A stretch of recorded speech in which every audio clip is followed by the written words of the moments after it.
I've lived in West Virginia my whole life, all 43 years of it. I was born in a small hospital in Raleigh County, and I imagine I'll be buried in a small church cemetery not too far from where I am right now. This place is in my blood. The hills, the creeks, the deep, dark hollers. It's home. It always has been. I grew up running these woods. My dad was a coal miner, like his dad before him, but his real passion was the outdoors. He taught me how to hunt, how to fish, how to track. He taught me how to read the woods, to understand its language, the snap of a twig, the call of a bird, the direction of the wind. He'd say that the forest was always talking, you just had to be quiet enough to listen. By the time I was a teenager, I knew these mountains better than I knew the streets of the nearest town. I felt safer under a canopy of oak and hickory than I ever did under a roof. That feeling of safety, it's a hard thing to lose. Once it's gone, you can't ever really get it back. Not completely. I work as a land surveyor now. It's a good job. It keeps me outside, keeps me moving. A lot of my work involves marking property lines for timber companies or new developments, which means I spend most of my days deep in the big country. Places where the old logging roads have all but disappeared, where the only paths are the ones the deer make. I'm comfortable out there, or I should say, I was. I have seen just about everything you can see in the Appalachian wilderness. I've stumbled upon black bears and their cubs more times than I can count. I've had to stand my ground against territorial wild boar. I've seen bobcats, coyotes, foxes, and once, from a distance, what I'm almost certain was a mountain lion, even though the Game Commission will tell you they're not here anymore. I know the animals. I know their sounds, their smells, their behaviors. Section, this is an important point. I need you to understand that I'm not some city slicker who gets spooked by an owl hooting in the dark. I'm not prone to flights of fancy. What I saw, what happened to me, it was real. I'm not trying to convince you of anything. I'm just telling you my story, word for word as it happened. It took me a long time to be able to do that. Years. Even now, saying it out loud makes my hands shake. It happened about 8 years ago, in late October. The leaves were at their peak, a riot of red and orange and yellow clinging to the mountainsides. It's a beautiful time of year here, but it's also a melancholy one.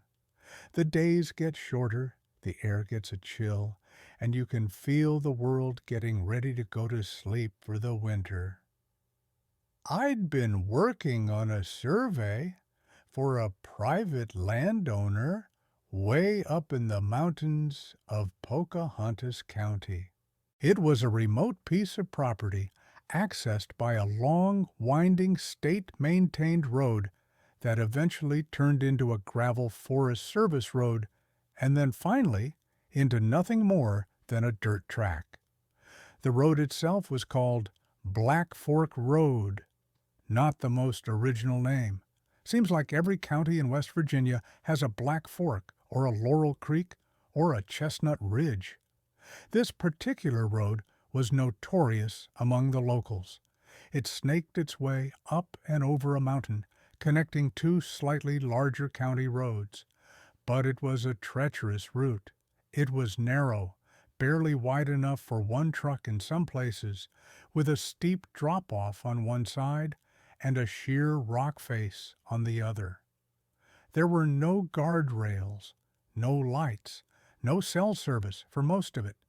People used it as a shortcut if they were brave, but most folks, especially at night, would take the long way around. I'd been driving it every day for a week, back and forth from the job site. I had an old beat-up Ford F-150, a 1998 model. It was a tank.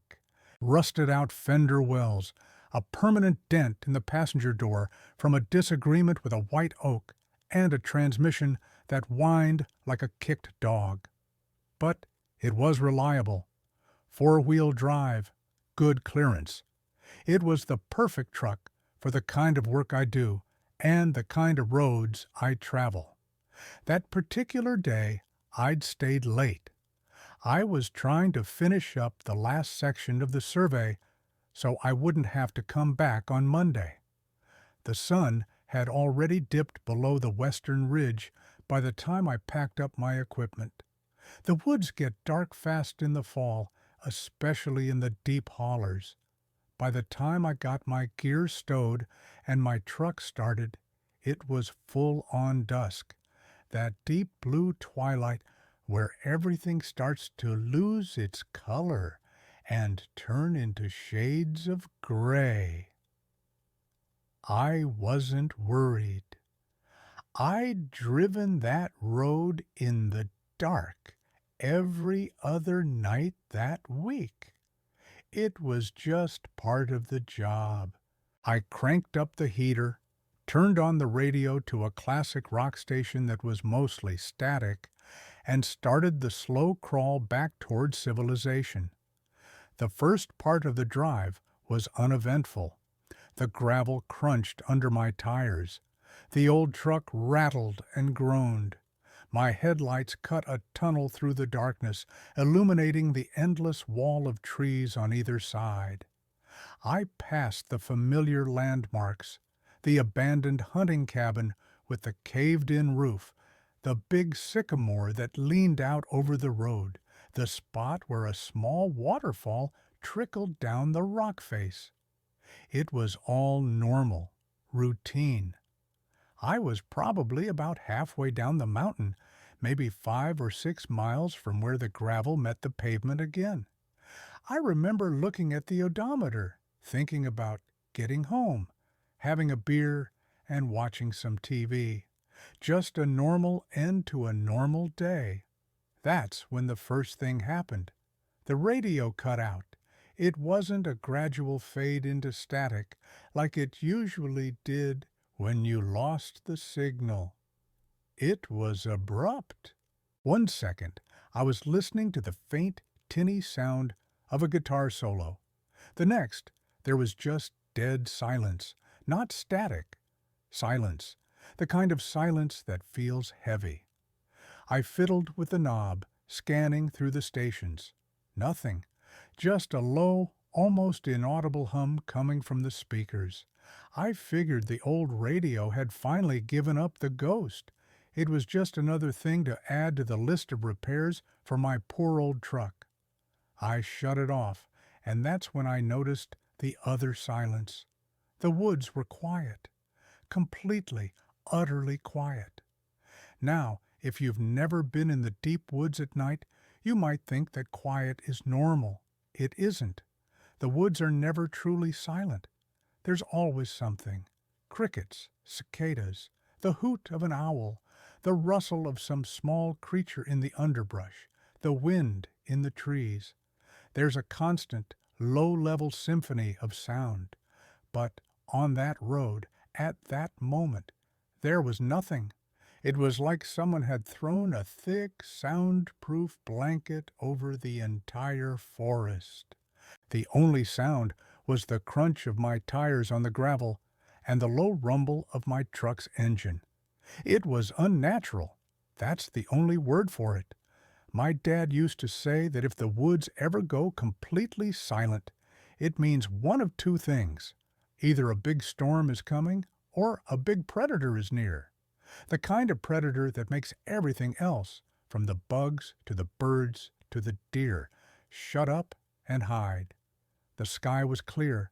There was no storm. A prickle of unease ran down my spine.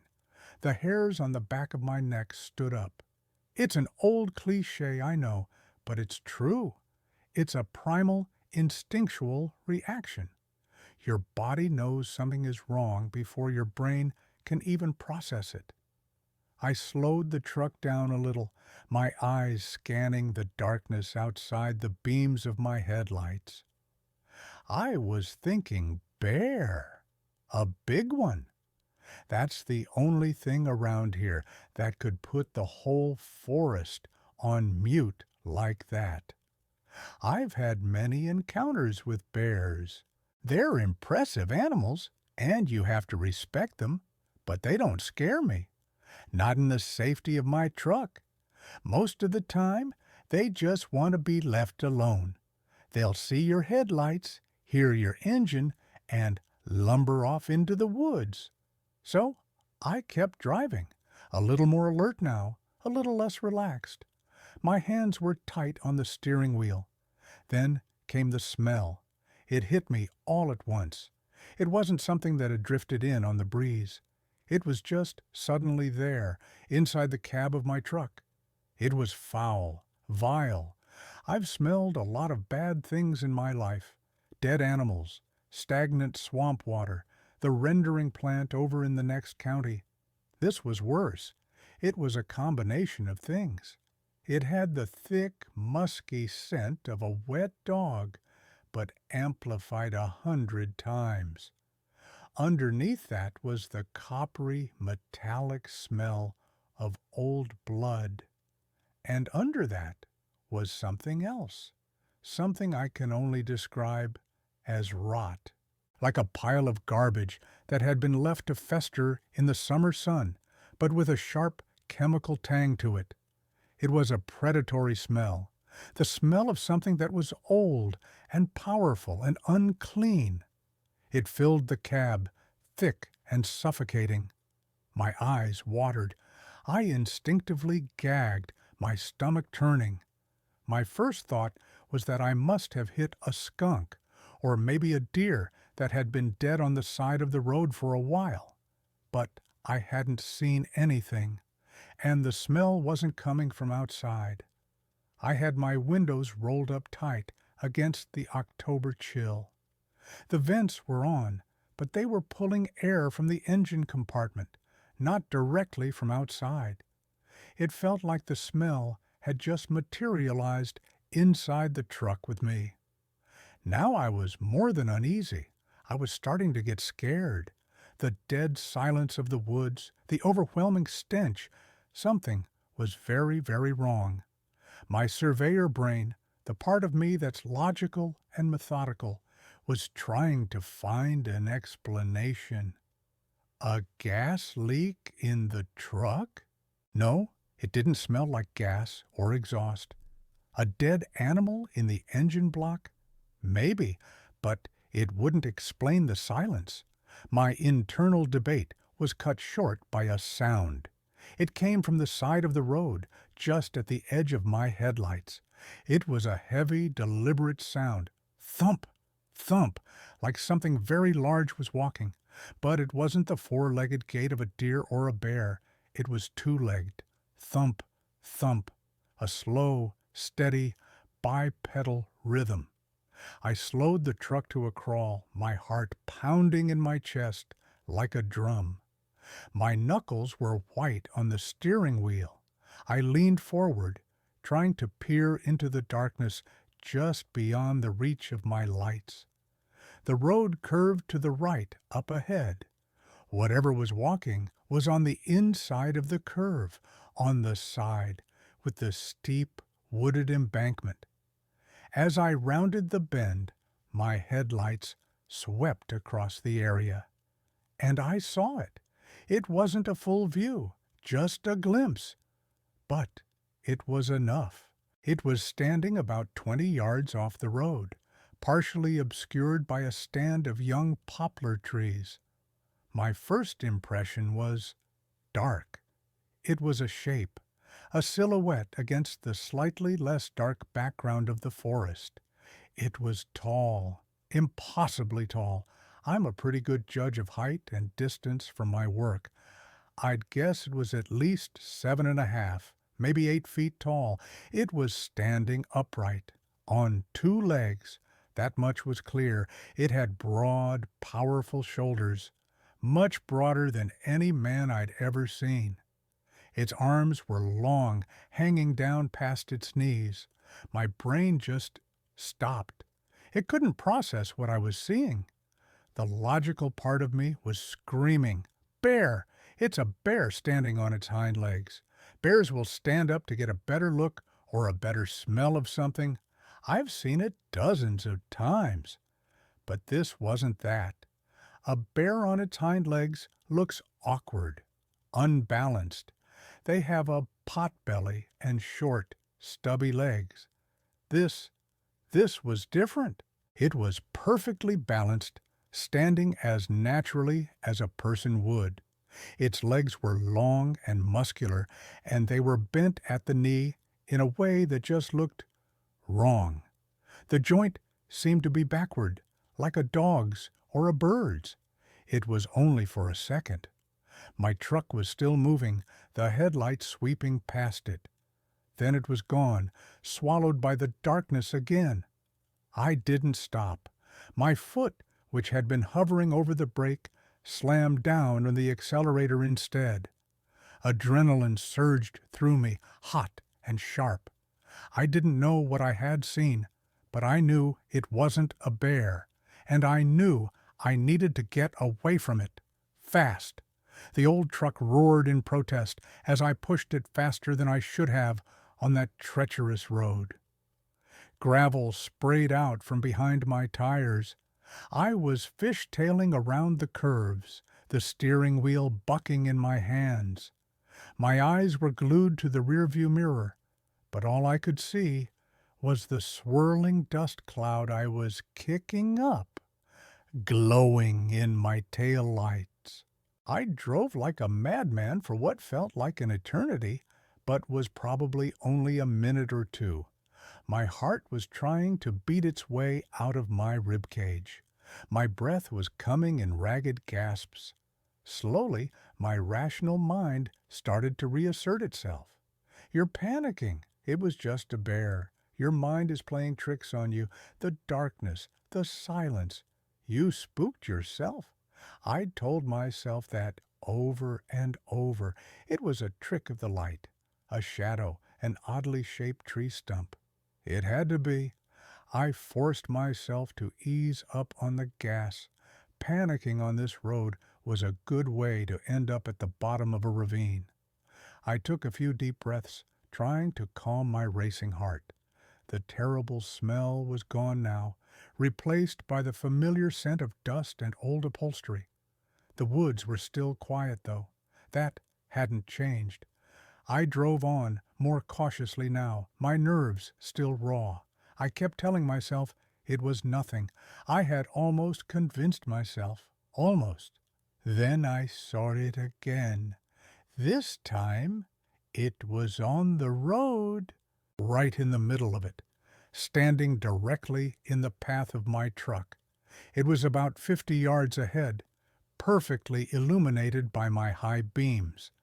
And this time, there was no mistaking it. There was no room for doubt or rationalization. My brain didn't stop this time. It just took in the information, detail by horrifying detail, and accepted it as truth. It was standing there, facing me. The height was the first thing that registered. It was massive, filling the entire width of the narrow road. Its head was nearly level with the top of my truck's cab. Its body was a terrifying combination of man and beast. It had the torso and broad shoulders of a bodybuilder, covered in thick matted fur that looked black in the glare of the headlights.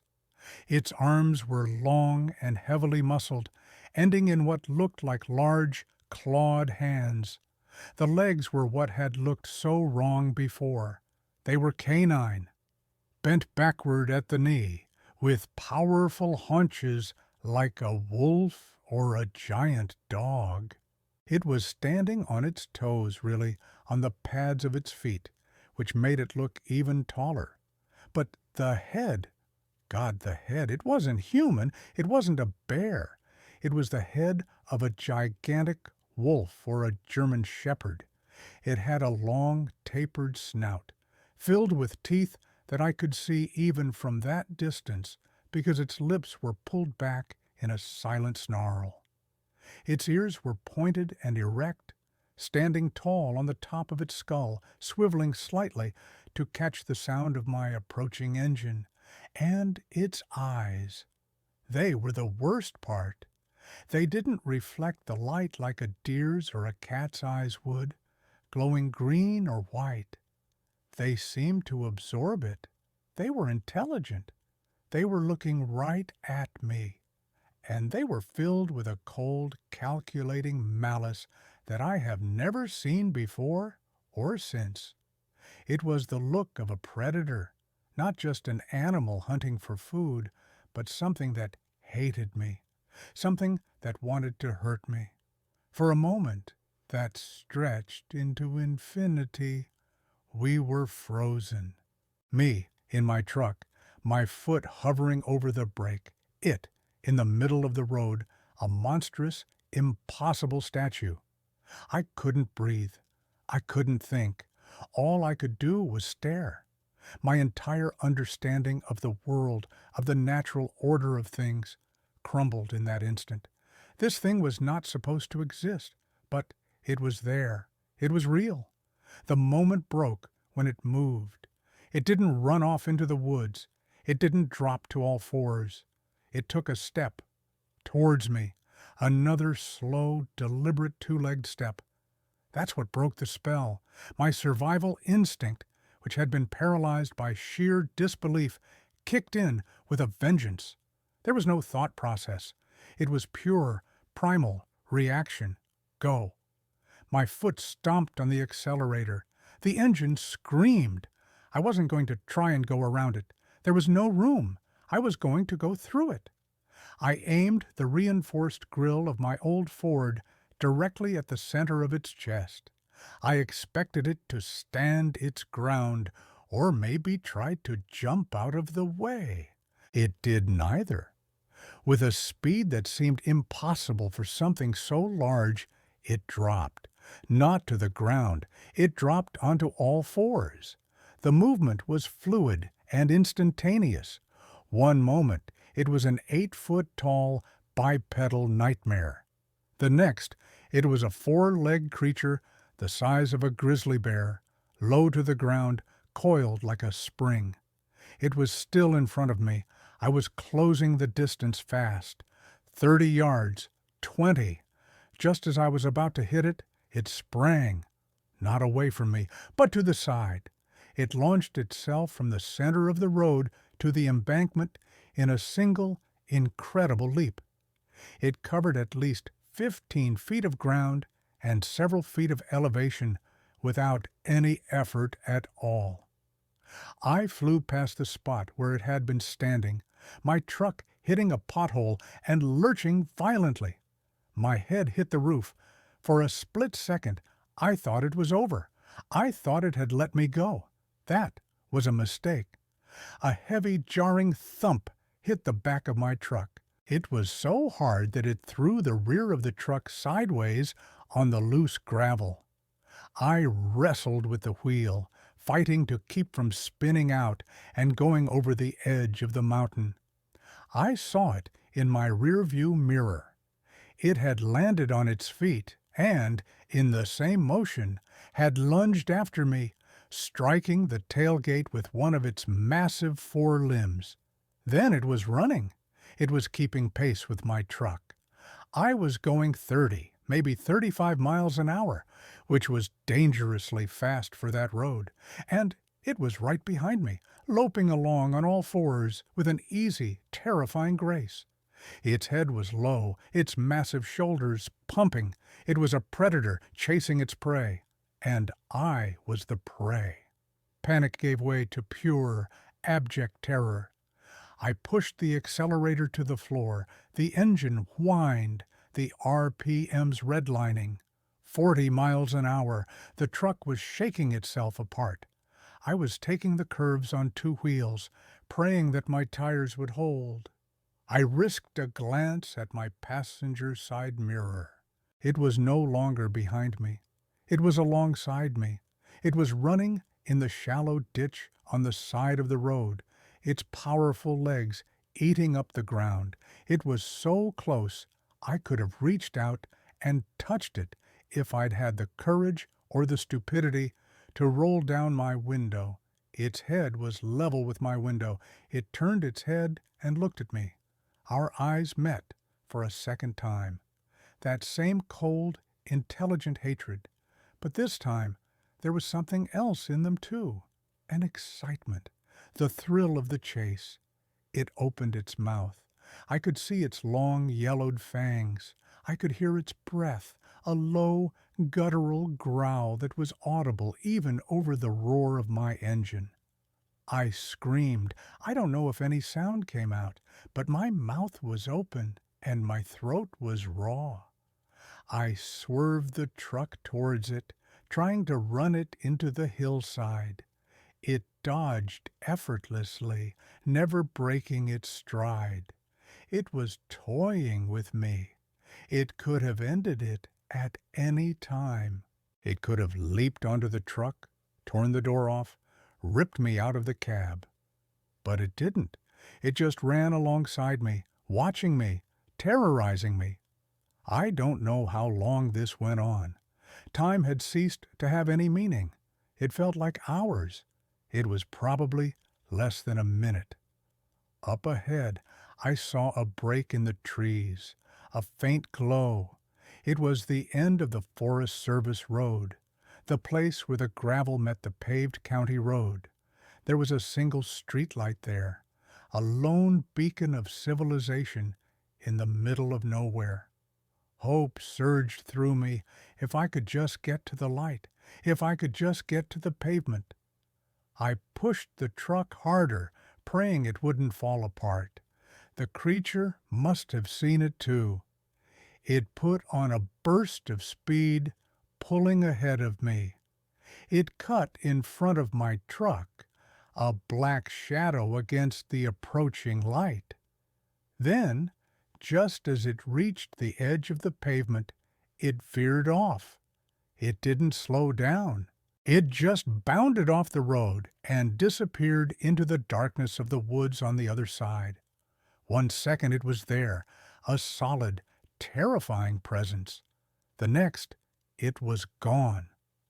I burst out of the tree line and onto the pavement, the truck's tires screeching as they found purchase.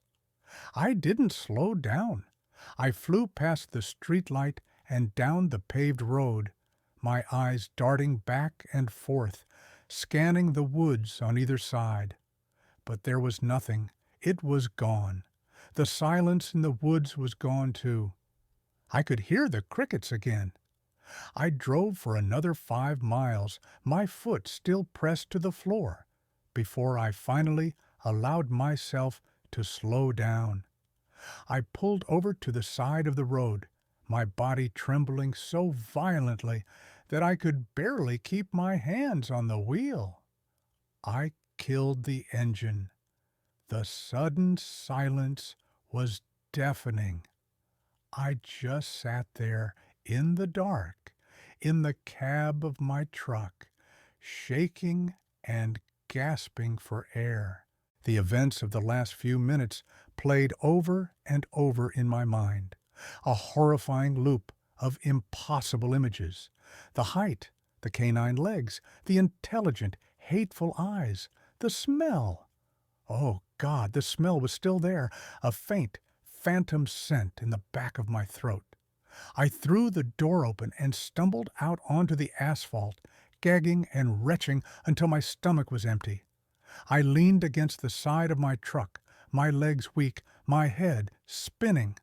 I was alive. I was safe. But something inside me was broken. The world was no longer the place I thought it was. The comfortable, predictable rules of nature that I had built my life around had been shattered. After a long time, I got back in the truck. I had to use both hands to turn the key. My fingers were shaking so badly. I drove the rest of the way home in a daze. I don't remember the drive.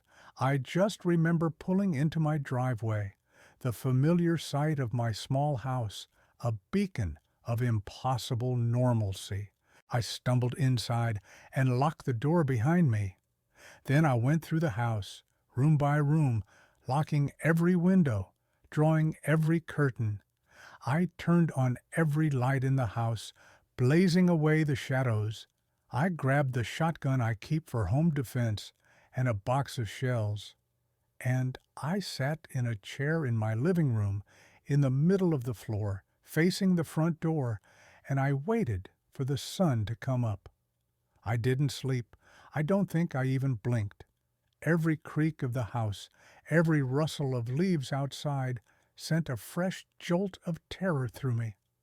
I just sat there, shotgun across my lap, listening, waiting. When the first gray light of dawn finally filtered through the edges of the curtains, it felt like a resurrection. I had survived the night. But the terror didn't leave with the darkness. It had taken up permanent residence inside me. The next day was a blur. I called my boss and told him I was sick. I couldn't bring myself to tell him the truth. What would I have said? Sorry, I can't come in today.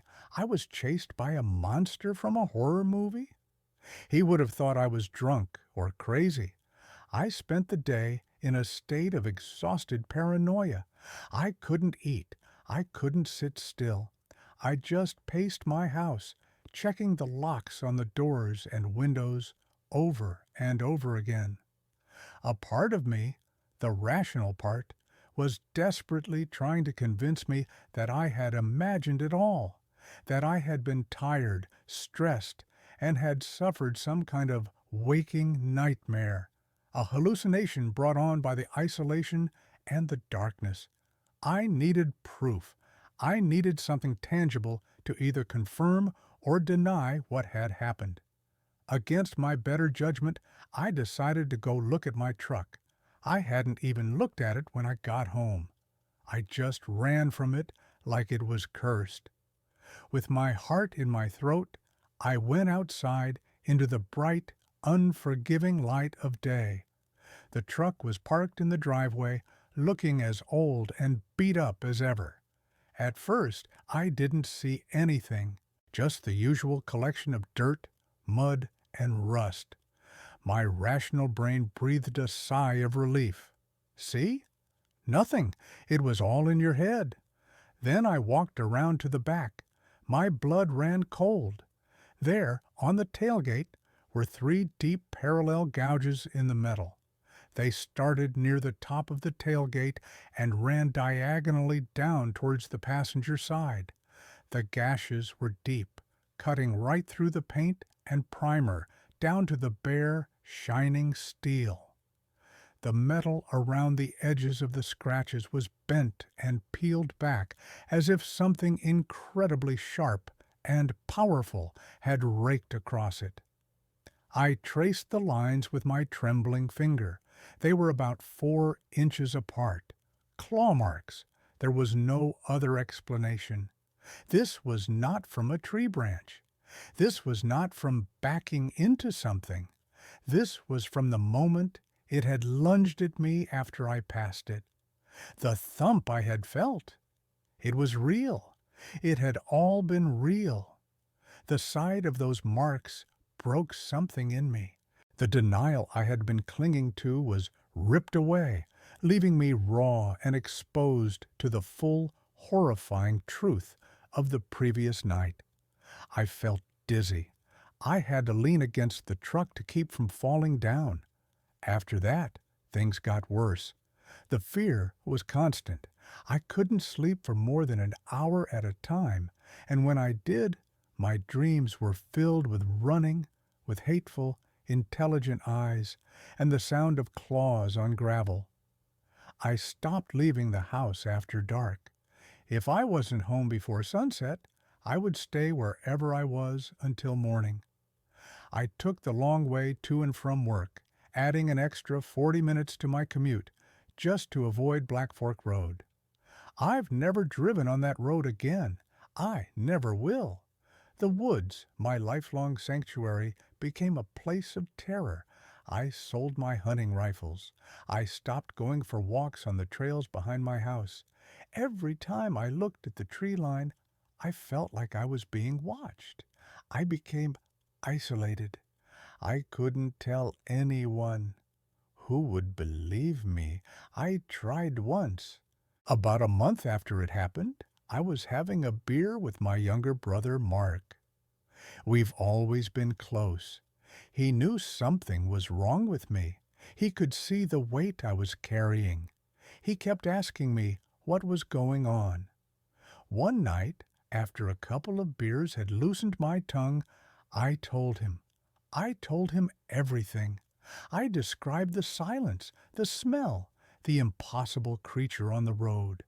I told him about the chase, the terror, the claw marks on my truck. He listened patiently, his expression growing more and more concerned. When I was finished, my voice hoarse and my hands shaking, he was quiet for a long time. Then he said, "Dave, you've been under a lot of stress. Are you sure it wasn't just a bear?" The words hit me like a physical blow. "Mark," I said, my voice pleading, "I know what a bear looks like. This was not a bear. It had a wolf's head. It ran alongside my truck at 40 miles an hour. He put a hand on my shoulder.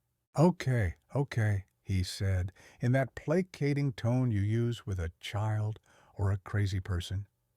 Maybe it was some guy in a costume, some idiot trying to pull a prank. A costume? I was incredulous. Mark, it was 8 feet tall. It jumped 15 feet from a standstill. And what about the claw marks on my truck? He sighed. You probably just snagged it on a piece of equipment or a fence post and didn't realize it. You were tired. It was dark. Your mind filled in the blanks.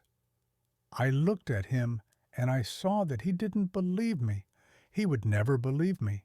In his eyes, I was either lying or I was losing my mind.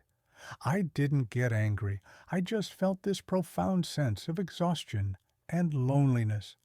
I had shared the most terrifying and significant experience of my life, and I was being dismissed. I just nodded. Yeah, I said, my voice flat. Yeah, you're probably right. I was just tired. We never spoke of it again, but something broke between us that night.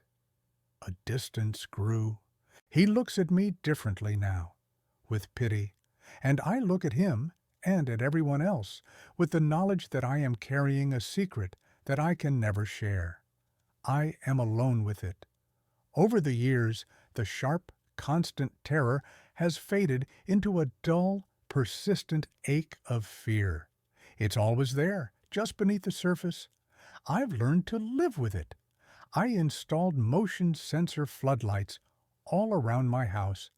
I got a dog, a big German shepherd, who sleeps in my room. I still work as a surveyor, but I'm different now. I'm cautious, hyper-vigilant. I never stay out after dusk. I'm always aware of my surroundings, always listening, always watching. The easy comfort I once felt in the woods is gone forever. Now, when I have to go deep into the backcountry, I feel like an intruder, a trespasser in a world that does not belong to me. Sometimes, on the internet, I look for answers. I type in keywords like West Virginia monster, or wolf-like creature, or Dogman. And I find stories, dozens of them. Stories from all over the country, from people just like me. People who saw something they can't explain. People who were chased, terrorized, and left with a truth that no one will believe. Reading those stories helps, in a way. It makes me feel less crazy, less alone, but it's also terrifying, because it confirms that what I saw wasn't a one-time thing. It's out there. These things are out there, living in the deep, dark places of the world that we haven't paved over yet. They watch us from the shadows. I'm not writing this for attention. I don't want my name used. I'm writing this because I need to tell someone. I need to get this out in a place where I might not be judged or dismissed. And I'm writing this as a warning for anyone who loves the outdoors, who finds peace in the wilderness. Be careful. Remember what my dad said. The woods are always talking, and if they suddenly go quiet, listen to that silence. It's telling you to leave. It's telling you that you are no longer the biggest predator in the forest. Don't make the mistake I made. Don't get curious. Don't wait to see what it is. Just get in your truck and you drive. And you don't look back. I know what I saw that night on Black Fork Road. It wasn't a bear. It wasn't a man in a suit. It was something else, something ancient and powerful and real, and I know that I was lucky to escape with my life. I carry the scars of that encounter, not on my body, but on my soul. The world is a bigger and much scarier place than I ever imagined.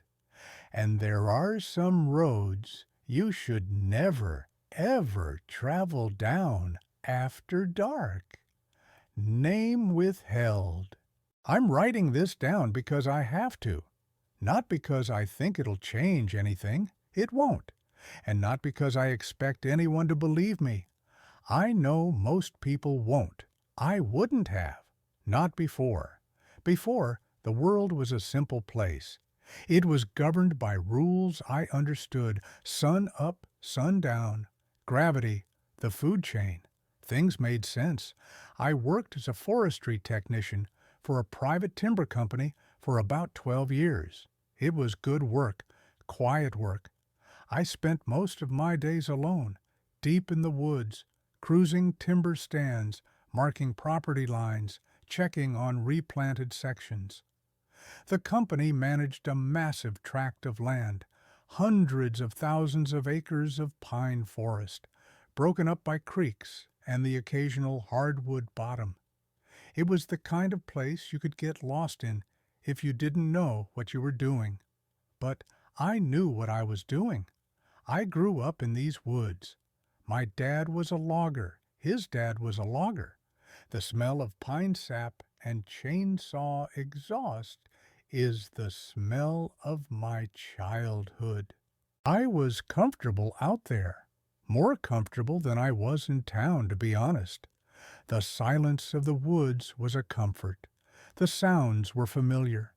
The rustle of a squirrel in the leaves, the call of a crow, the distant sound of a woodpecker hammering on a dead tree. I knew these sounds. They were the soundtrack to my life. I was 34 at the time this happened. I was married, had a little girl, a good life, a normal life. The day it happened started like any other.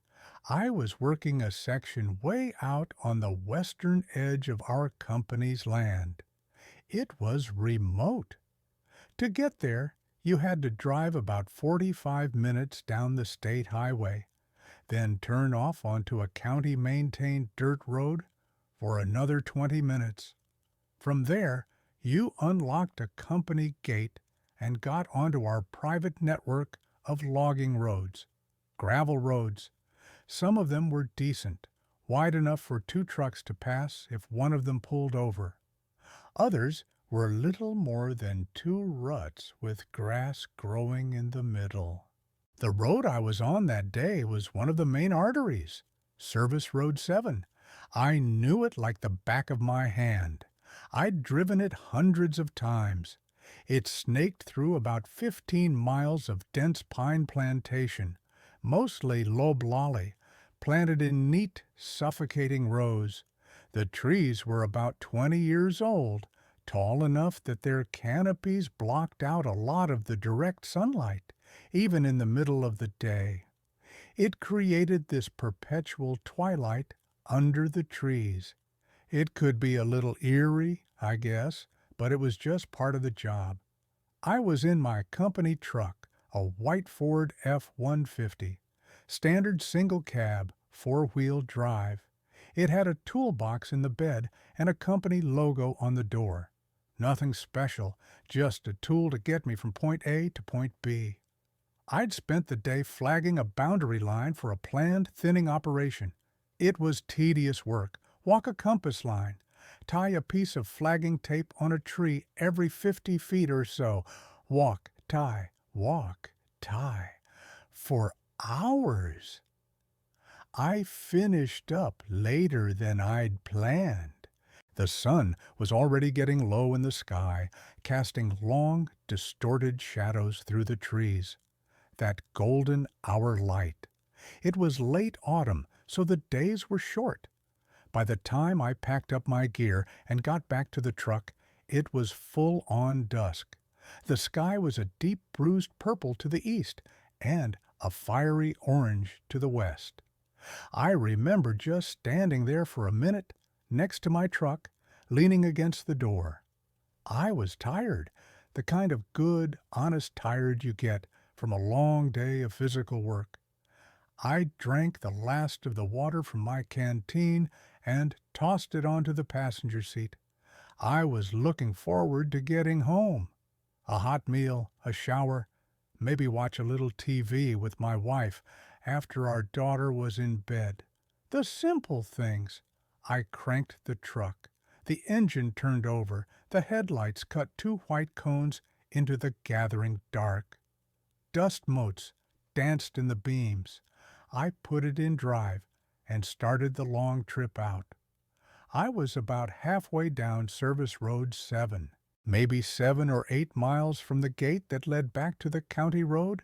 I was driving slow. You have to on those roads.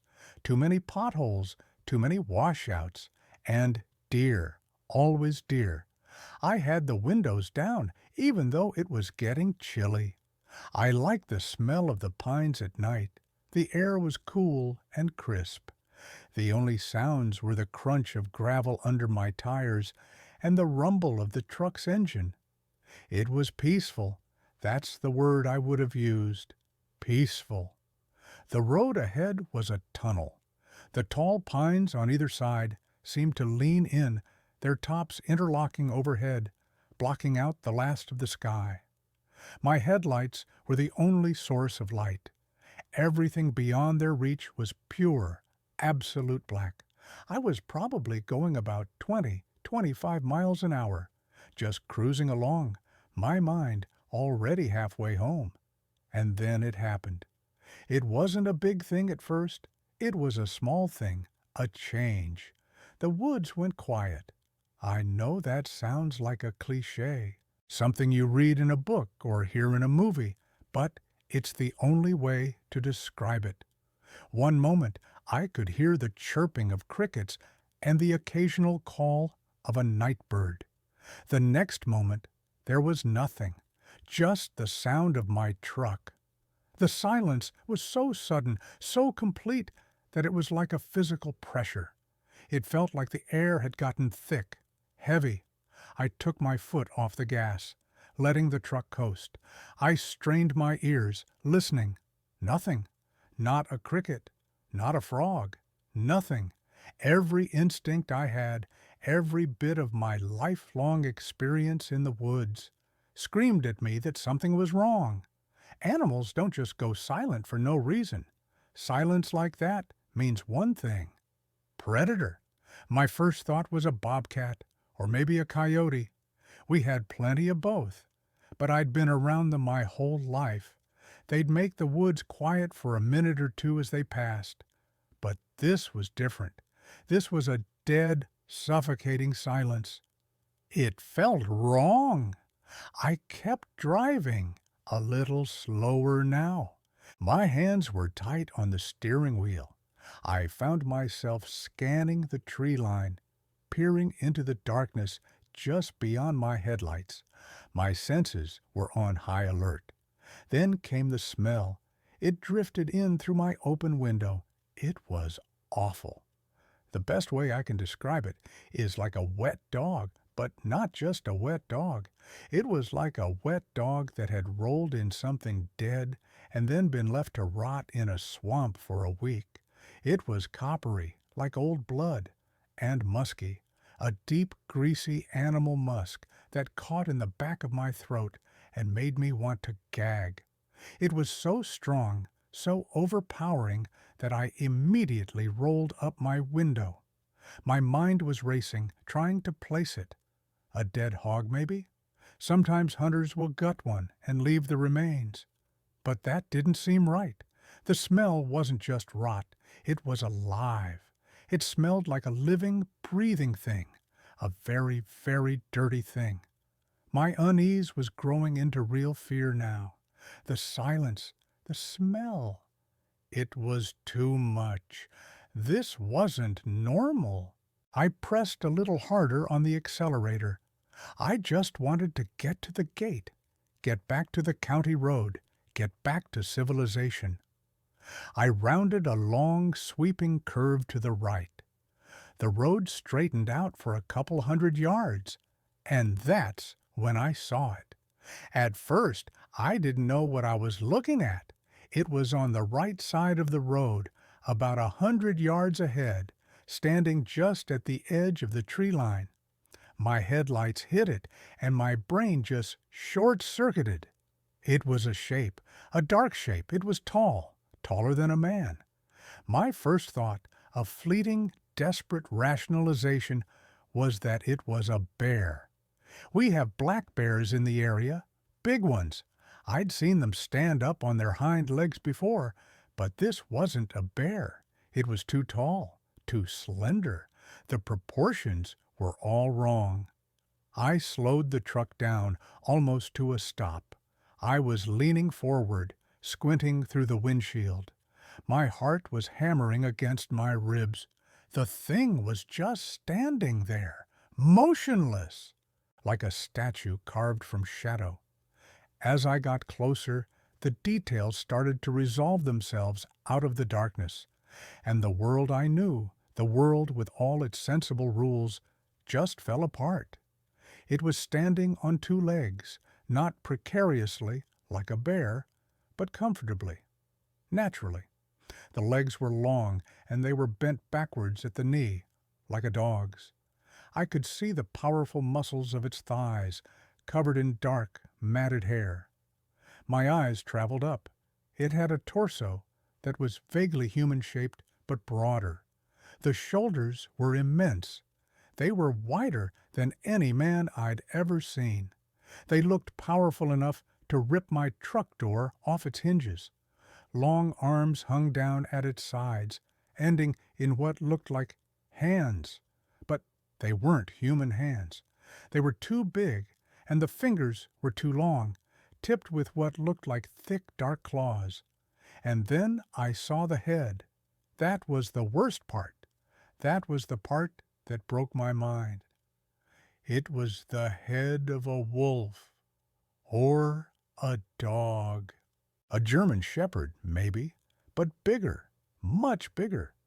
It had a long snout, filled with teeth that I could see even from that distance, because its lips were pulled back in a silent snarl. It had pointed ears that stood erect on top of its head, swiveling slightly, as if it were listening to something I couldn't hear. The hair or fur was dark, black or a very dark brown.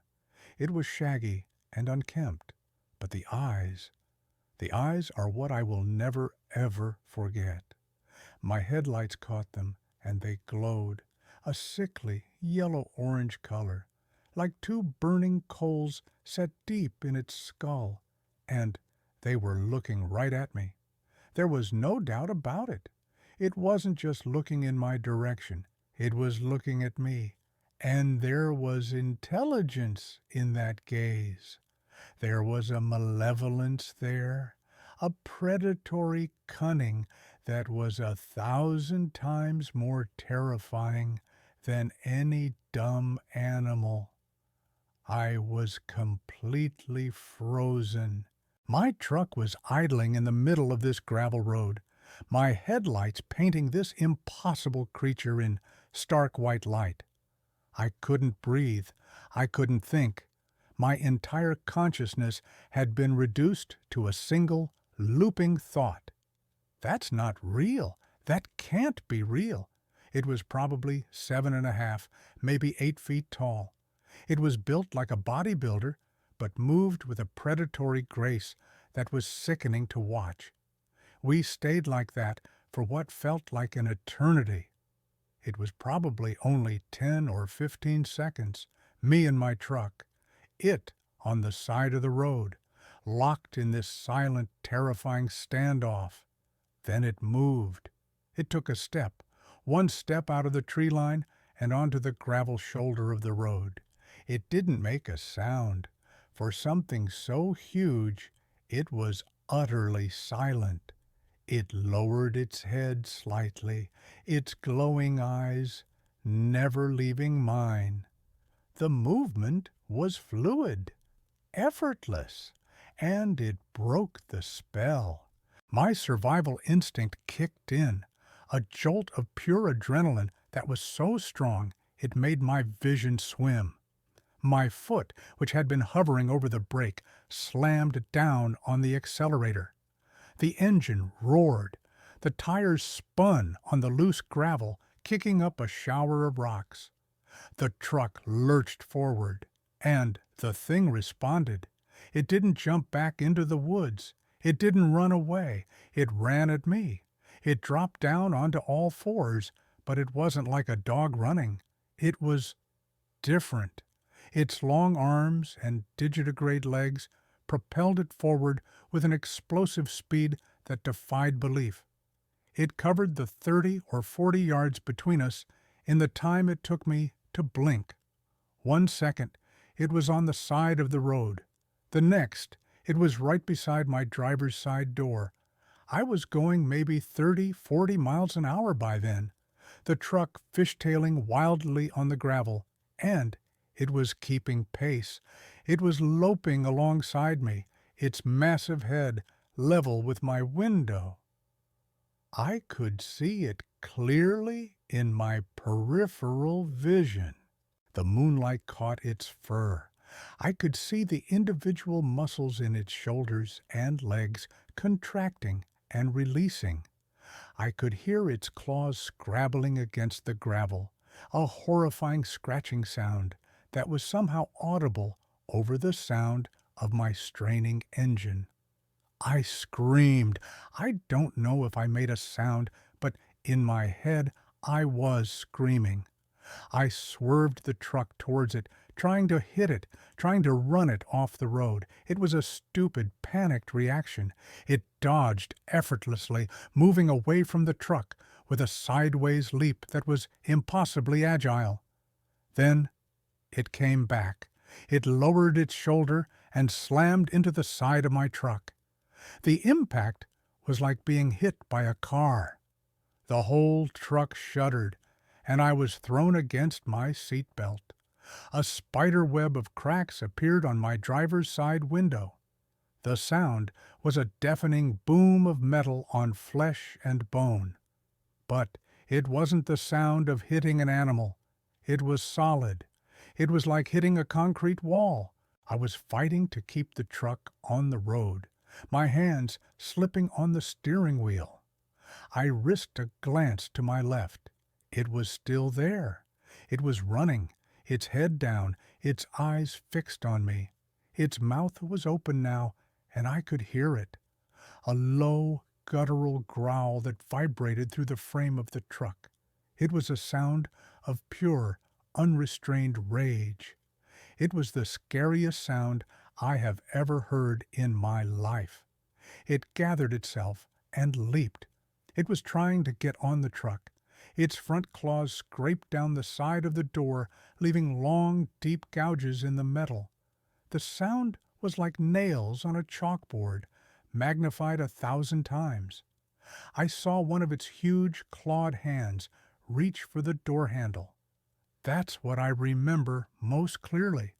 That hand, reaching, trying to open my door. I stomped the accelerator to the floor. The truck was probably going 60 miles an hour now, way too fast for a road like this. Trees were a blur on either side. Potholes were jarring my teeth loose. I didn't care. I just needed to get away. For a few more seconds, it stayed with me. This impossible, nightmarish creature running alongside my truck at highway speeds. Then, as the truck finally found its footing and started to pull away, the creature fell back. I didn't look in my rearview mirror. I was too scared. I was terrified that I would see it, still coming, its yellow eyes burning in the darkness. I just kept my foot pressed to the floor, my eyes locked on the narrow tunnel of road illuminated by my headlights. I drove like that for miles. My heart was a wild drum against my ribs. My breath was coming in ragged, painful gasps. Cold sweat was pouring down my face, stinging my eyes. I didn't slow down until I saw the reflective posts that marked the company gate. I fumbled with the key, my hands shaking so badly that it took me 3 tries to get it into the padlock. I swung the gate open, drove the truck through, and then got out and locked it behind me. I didn't want anything following me. The thought was absurd, but in that moment, it was the most important thing in the world. I got back in the truck and sped down the county road. I didn't start to feel even remotely safe until my tires hit the pavement of the state highway. The streetlights, the other cars, the neat houses with their lights on. It was like re-entering reality. The drive home is a blur. I don't remember any of it. I must have been on autopilot. When I pulled into my driveway, I just sat in the truck for a long time. The engine was ticking as it cooled. My knuckles were white on the steering wheel. I was shaking uncontrollably. I finally got out and went inside. My wife was in the living room. She took one look at my face and knew something was wrong. She asked me what happened. I opened my mouth to tell her, but the words wouldn't come out. How could I tell her? How could I explain what I had seen without sounding like a crazy person? I just mumbled something about a deer running out in front of me. I told her I almost wrecked the truck. It was a weak lie, and I think she knew it, but she didn't press me. She just hugged me and told me she was glad I was okay. I didn't sleep that night. Every time I closed my eyes, I saw it. The yellow eyes, the long snout, the teeth, the hand reaching for my door. The next morning, I went out to look at the truck in the daylight. I was half convinced I had imagined the whole thing, that it was a hallucination brought on by fatigue, a waking nightmare. But the evidence was there.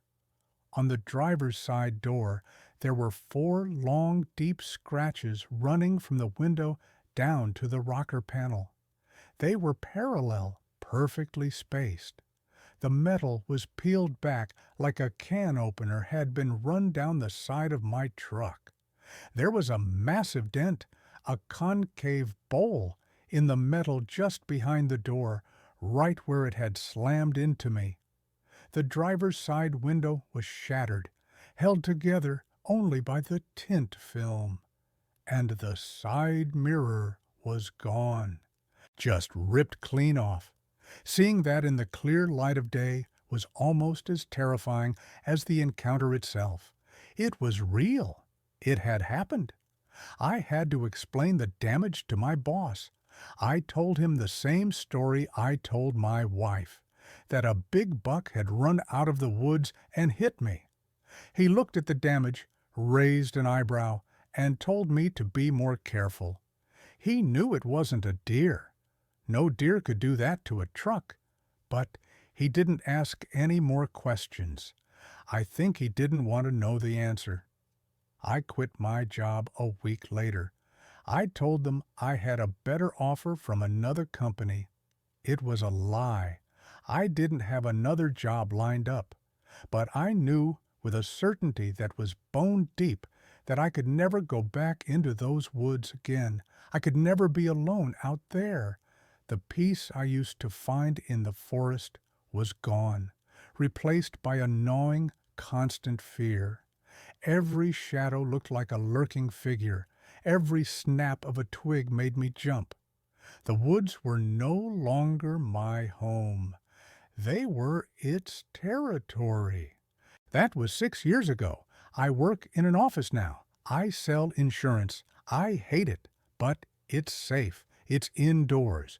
There are no dark woods outside my window. My life has been permanently altered by those few minutes on that lonely gravel road. I don't go out after dark if I can help it. I make sure all the doors and windows in my house are locked, even during the day. I installed motion sensor floodlights all around my property. My wife thinks I've become paranoid. She doesn't understand. I've never told her the real story. I've never told anyone. Who would believe me? They would say I saw a bear. They would say I was tired and my mind played tricks on me. They would say I made it up. But I know what I saw. I've spent my entire life in the woods. I know what a bear looks like. A bear does not have glowing yellow eyes. A bear does not have the head of a wolf. A bear does not have legs that are bent like a dog's. A bear does not run 60 miles an hour.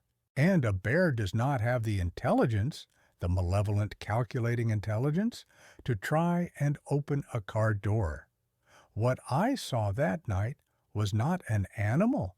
It was something else, something ancient, something that shouldn't exist, but it does. It lives in the deep, dark places of the world, just beyond the reach of our streetlights and our certainty. I know because I looked it in the eye. I'm sharing this now because I feel like I have to. Maybe someone else has seen it. Maybe someone else has felt that same suffocating silence or smelled that same rotten, coppery stench. Maybe you're like me and you've had your understanding of the world shattered into a million pieces. If you have, know that you're not alone. And if you haven't, if you still live in that comfortable world where everything makes sense, then please take my advice. Stay out of the woods after dark. Stick to the well-lit paths, because you don't know what's watching you from beyond the trees. You don't know what's waiting for you in the dark, but I do, and I will have to live with that knowledge for the rest of my life. The change in me was not subtle. My wife noticed immediately. I was jumpy, irritable. The man who used to find solace in the quiet of the outdoors was suddenly terrified of it. A weekend camping trip, something we used to do several times a year, was now out of the question. Even a walk in the park near our house made me anxious. I was always scanning the tree line, always looking for something that didn't belong. I lost weight. I stopped sleeping through the night. I'd wake up in a cold sweat. The image of those yellow eyes burned into the back of my eyelids. The sound of its claws on the truck door would echo in my ears. My wife begged me to see a doctor. She thought I had PTSD from the car accident with the deer. I went just to appease her. The doctor prescribed me sleeping pills and anti-anxiety medication. They helped a little. They dulled the edges of the fear, but they couldn't erase the memory. Nothing could. The hardest part was the isolation. I was carrying this terrible secret. this knowledge of a world that existed alongside our own, but I couldn't share it with anyone. The one person I should have been able to tell, my wife, I couldn't. I was too afraid of what she would think, that I was crazy, that I was lying, or, worst of all, that she would believe me, and then she would have to live with the same fear that was consuming me. I couldn't do that to her, so I kept it inside. It festered. It ate away at me. I started drinking more than I should. A couple of beers after work turned into a six-pack every night. It was the only thing that would quiet my mind enough to get a few hours of restless sleep. Our marriage suffered. We argued a lot. She couldn't understand the man I had become, this fearful, angry stranger who had replaced her husband. And I couldn't explain it to her. I spent a lot of time on the internet in those early days. Late at night, after my wife and daughter were asleep, I would sit in the dark, the glow of the computer screen lighting my face. I searched for what I had seen. I used every keyword I could think of. Wolfman, dog monster, upright canine. And I found things, stories, first-hand accounts from people all over the country, all over the world, who had seen the same thing I had. They called it the Dogman. Reading those stories was both a comfort and a curse. A comfort because it meant I wasn't crazy. I wasn't the only one. Other people had seen it. They described the same impossible creature, the same height, the same backward bent legs, the same canine head, the same glowing eyes, the same terrifying intelligence. But it was a curse because it confirmed that the thing was real. It wasn't a one-time hallucination. It was a species, a predator that shared the planet with us. And we had no idea. I read stories of hunters who had been stalked through the woods, of cars that had been run off the road, of pets that had gone missing, of people who had vanished without a trace from remote areas. My encounter had been terrifying, near fatal, but I had been in a 1-ton steel box.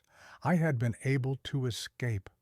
What about the people who met this thing on foot, alone, in the dark? The thought made me sick to my stomach. I never went back to that area, not even close. I took a new job that required me to stay in the city. I sold my hunting rifles. I gave away my fishing gear. Anything that might tempt me back into the wilderness, I got rid of. The woods had been my sanctuary. Now they were a place of unimaginable terror. I think about the creature every single day. I wonder what it was doing there.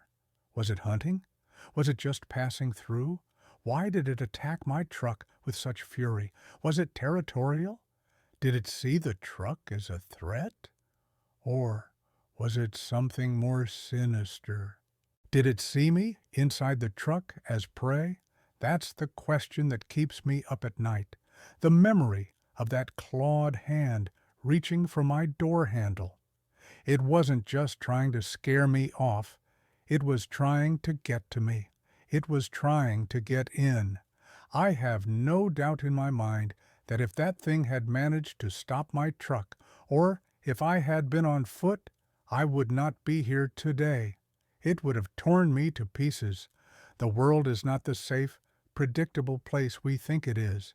We live in our well-lit cities and towns, and we tell ourselves that we are the apex predators, that we have conquered nature. It's a lie. There are things out there in the darkness, things that have been here for a lot longer than we have, things that are stronger, faster, and far more vicious than we can imagine. They watch us from the shadows. They hunt in the places we don't go. And sometimes, on a lonely road late at night, the barrier between their world and ours gets thin. And we come face to face with the truth. The truth is that we are not at the top of the food chain. We are just another animal, hiding from the monsters in the dark. My life now is a series of precautions. I live in a subdivision with streetlights. My backyard is fenced. I don't even like to take the trash out after the sun goes down. My daughter is 10 now. She loves the outdoors. She wants to go camping, to go hiking in the state park. It breaks my heart to have to tell her no, to have to make up excuses. How do I explain to my little girl that the world is full of dangers she can't see, that the monster under her bed is real, but it doesn't live under her bed. It lives in the woods, and it's waiting. I know this story sounds crazy. I know it sounds like something out of a horror movie. If I hadn't lived it, I wouldn't believe it myself. But I did live it. The scars on my truck were real. The scars on my mind are even more so. I am not the same person I was before that night. A part of me died on that gravel road. The part that felt safe. The part that believed the world made sense.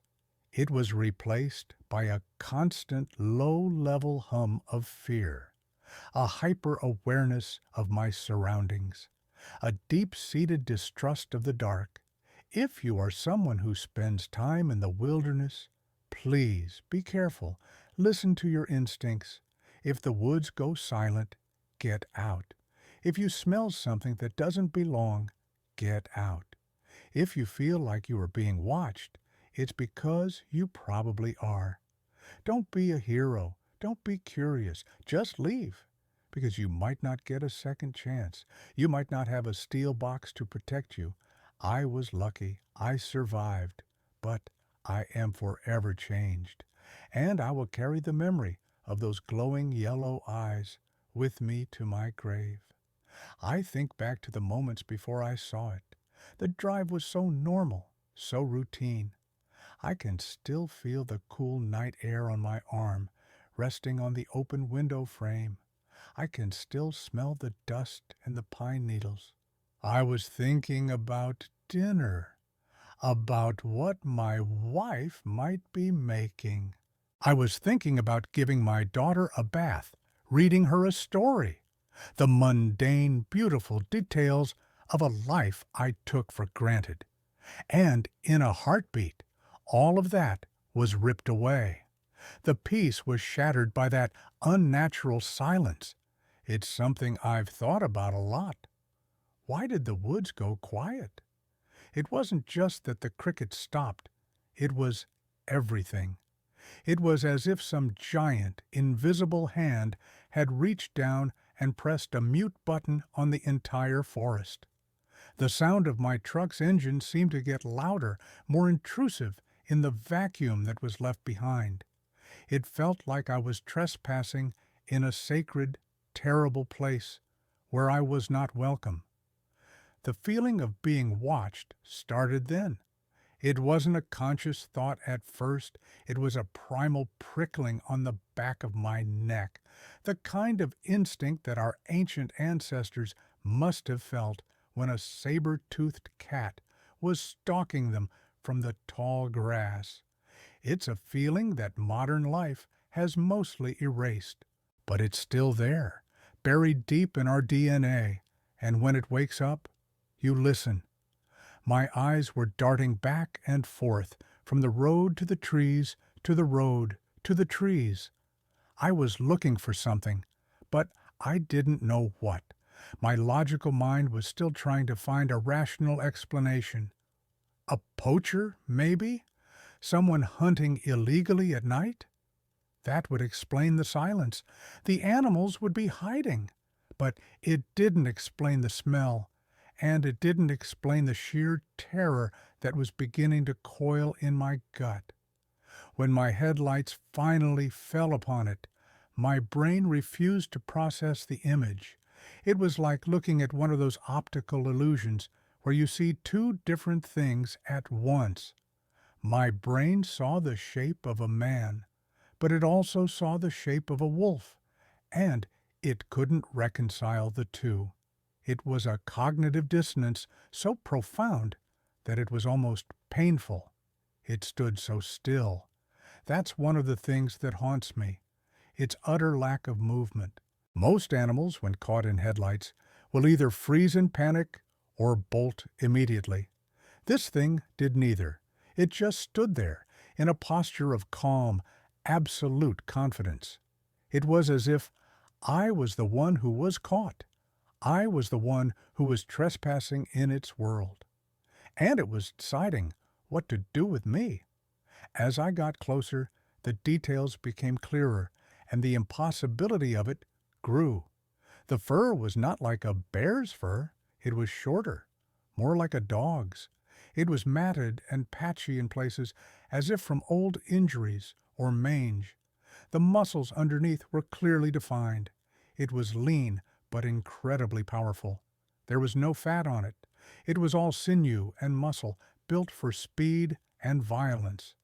The transition from standing on two legs to running on all fours is something I have replayed in my mind 1,000 times. It wasn't clumsy. It wasn't awkward. It was a single, fluid motion. It dropped its hands to the ground, and its entire body elongated.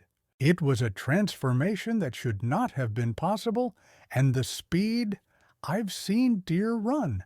I've seen coyotes run. I've never seen anything move like that. It wasn't running. It was devouring the ground. Each stride of its powerful legs covered an incredible distance. It closed the gap between us almost instantly. When it was running alongside my truck, I got a good look at its face. Its eyes were locked on mine. There was no fear in them. There was no panic. There was only a cold, predatory focus and hatred. It looked at me with a pure, undiluted hatred that chilled me to the bone. It was as if my very existence was an offense to it. The impact when it hit my truck was not the sound of a soft body. It was the sound of something incredibly dense and hard. I later found a faint smear of dark hair embedded in the paint of the dented panel. I scraped it off and threw it away. I didn't want any physical proof. I didn't want anyone to find it and start asking questions I couldn't answer. The gouges in the door were the most damning evidence. My boss at the timber company had a brother who ran a body shop. He looked at the damage when I took the truck in for repairs. He told me, "I've seen what a bear can do to a car. They'll tear up a door trying to get at a cooler inside. This ain't that. The claw marks are too deep, too uniform, and whatever did this was trying to pull the door open, not just tear at it." He looked at me, and I looked at him, and we both just let it go. Some things are better left unsaid. The psychological fallout from the event was far worse than the physical damage to the truck. For months, I was a wreck. I had panic attacks. The sound of a dog barking in the distance would send a jolt of fear through me. I couldn't watch movies with werewolves or monsters in them. It was all too real. I tried to rationalize it over and over again. Could it have been a man in a costume? A prank? No. No costume could replicate the way it moved. No man could run 60 miles an hour. No man could dent a truck door with his shoulder. And no man had glowing yellow eyes. Could it have been a known animal that I misidentified in the dark? A mangy bear? I am an expert in the wildlife of my region. I have spent thousands of hours in the woods. I know what a bear looks like. I know what a coyote looks like. I know what a deer looks like. What I saw was none of those things. It was something outside of our scientific understanding of the world. A cryptid, a monster, a thing of legend. Except it wasn't a legend. It was flesh and blood, and it was very, very real. The decision to leave my job was one of the hardest I've ever had to make. I loved that work. I loved being in the woods. It was a part of my identity. But that thing took it from me. It poisoned my sanctuary. It turned my place of peace into a place of terror. I knew if I went back out there, I would be constantly looking over my shoulder. I would be a nervous wreck. I wouldn't be able to do my job effectively, and I would be putting myself in danger. I had a wife and a daughter to think about. I couldn't risk leaving them without a husband and a father because I had a run-in with a monster. So I walked away. I traded my boots and compass for a suit and a briefcase, and a part of me has been grieving that loss ever since. I sometimes drive past the turnoff to that county road, the one that leads to the company gate. I never slow down, but I always look. I look down that dirt road, disappearing into the dark trees, and I feel a cold knot of fear in my stomach. I wonder if it's still out there. I wonder if it roams those gravel roads at night, its yellow eyes scanning the darkness. I wonder if it remembers the white truck that got away.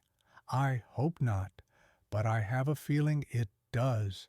Things like that, they don't forget.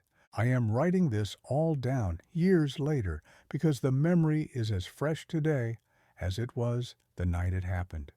The fear has faded from a sharp, stabbing pain to a dull, constant ache. But it's always there. A reminder of what I saw. A reminder of what's out there. If you are reading this and you think I am crazy, I understand. I would have thought the same thing. But if you are reading this and a part of you believes me, a part of you recognizes the truth in my words because you have had a similar experience, then I am writing this for you so that you know you are not alone. We are the ones who have peeked behind the curtain. We have seen that the world is bigger and stranger and far more dangerous than we were ever led to believe. And we have to live with that knowledge. We have to carry that burden. So, be careful, be vigilant, and stay in the light. Welcome back, everyone. I hope you're all doing well out there, no matter where you are or what time of day it happens to be. We've got a few stories for you tonight. As always, these accounts come from listeners, from regular people who found themselves in situations they can't explain. I'm not here to push any conclusions. I'm just presenting their experiences as they were submitted to me. If you have a story of your own that you'd like to share, my email address is in the description below. I read every single one. Now, for the rest of you, it's time. Grab a drink, lock your doors and windows, and turn down the lights. Let's begin. My whole life has been tied to this land.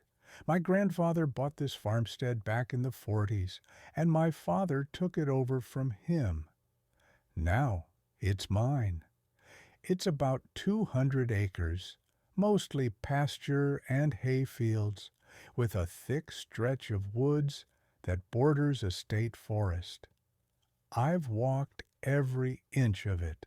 I know the sound of the wind through the pines in winter and the smell of the fields after a summer rain. I know which trees are likely to fall in a storm and where the deer bed down at night. I'm 42 years old, and until last autumn, I believed I knew everything there was to know about this place. I was wrong. It started subtly, as I suppose these things often do. It was late October. The air had that crisp, cold edge to it, and the sun was setting earlier each day, painting the sky in shades of orange and deep purple. I was doing my final check of the property, a routine I've followed for over 20 years. I drive the old utility vehicle along the fence lines, make sure there are no breaks, check on the cattle in the far pasture, and then head back to the barn to secure everything for the night. It's a peaceful ritual, usually, the end of a long day's work. But on this particular evening, something felt off. As I drove toward the back pasture, the one that butts up against the woods, I noticed the cattle. They were all bunched together, not just loosely gathered, but tightly packed, all facing the tree line. Their heads were up, ears twitching, and they were dead silent. Cattle are not quiet animals. They're always mooing, snorting, or chewing. This silence was unnatural. It was heavy. I killed the engine on the UTV, and the sudden quiet was even more profound. There were no crickets, no calls from the late-season birds. It was like the entire woods had collectively held its breath. The hair on my arms stood up. I've been around animals my whole life. I know their behavior. This was fear. Pure, instinctual fear. My first thought was a predator. A coyote pack, maybe. Or a black bear coming down from the hills before winter. Both were common enough, but neither had ever caused a reaction quite like this. A single bear or a few coyotes would make the cattle nervous, maybe cause them to move to the other side of the pasture, but this was different. This was terror. I grabbed the heavy-duty flashlight I keep mounted on the roll cage of the UTV. It's a powerful beam, one that can cut through the darkness for a good 100 yards. The sun had already dipped below the horizon, and the woods were a wall of deepening shadows. I stood there for a long moment, just listening. Nothing. The silence itself was becoming a noise, a pressure in my ears. I decided to walk the fence line just to see if I could spot any tracks or signs of what had spooked them. I kept the UTV between me and the woods, a small, irrational feeling of safety from the metal frame. I swept the beam of the flashlight along the edge of the trees. Dead leaves, fallen branches, the familiar tangle of undergrowth. Nothing out of the ordinary. I told myself I was overreacting. Maybe a stray dog had wandered through. Maybe the wind had carried a strange scent. I was about to turn back when I caught it. A smell. It wasn't the clean, earthy smell of the woods. It wasn't the scent of decay or a dead animal, which I know all too well. This was rank.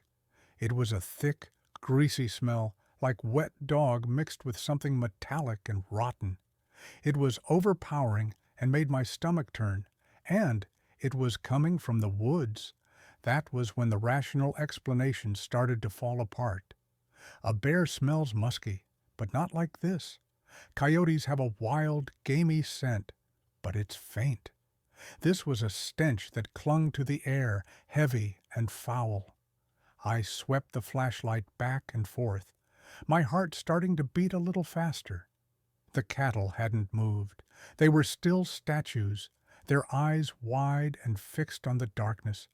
And then I heard it. A sound. It was the snap of a branch, but it was too loud, too heavy to be a deer or a coyote. It sounded like something substantial, breaking a thick limb under its weight. I froze, pointing the light in the direction of the sound. The beam cut a bright white circle against the blackness of the trees. I saw nothing. Probably just a bear, I said aloud, my voice sounding small and weak in the immense silence. But I didn't believe it. Bears are clumsy, but they can also be surprisingly quiet when they want to be. This sounded heavy and careless. I kept the light fixed on that one spot, waiting. Minutes passed. The silence returned, even more absolute than before. The foul smell seemed to lessen, or maybe I was just getting used to it. I started to feel foolish. Here I was, a grown man, spooked by a shadow and a smell on my own property. I decided to call it a night. The cattle were safe in the pasture. Whatever it was likely just passing through. I turned to walk back to the UTV. That was a mistake. The moment my back was to the woods, I heard it again. Not a snap this time, but a soft, heavy footfall on the leafy ground. And then another. It was close, much closer than the sound of the branch breaking.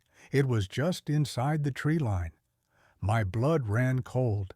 I spun around, swinging the flashlight beam wildly. For a split second, the light passed over something. It wasn't a bear. It wasn't a deer. It was tall. My mind didn't fully process it. It was just a shape, a darker patch of black against the shadows, but it was tall and upright. I jerked the light back to where I'd seen it, and there it was. It stood just at the edge of the trees, partially obscured by a thick oak. It was perfectly still, watching me. The first thing that registered was its height.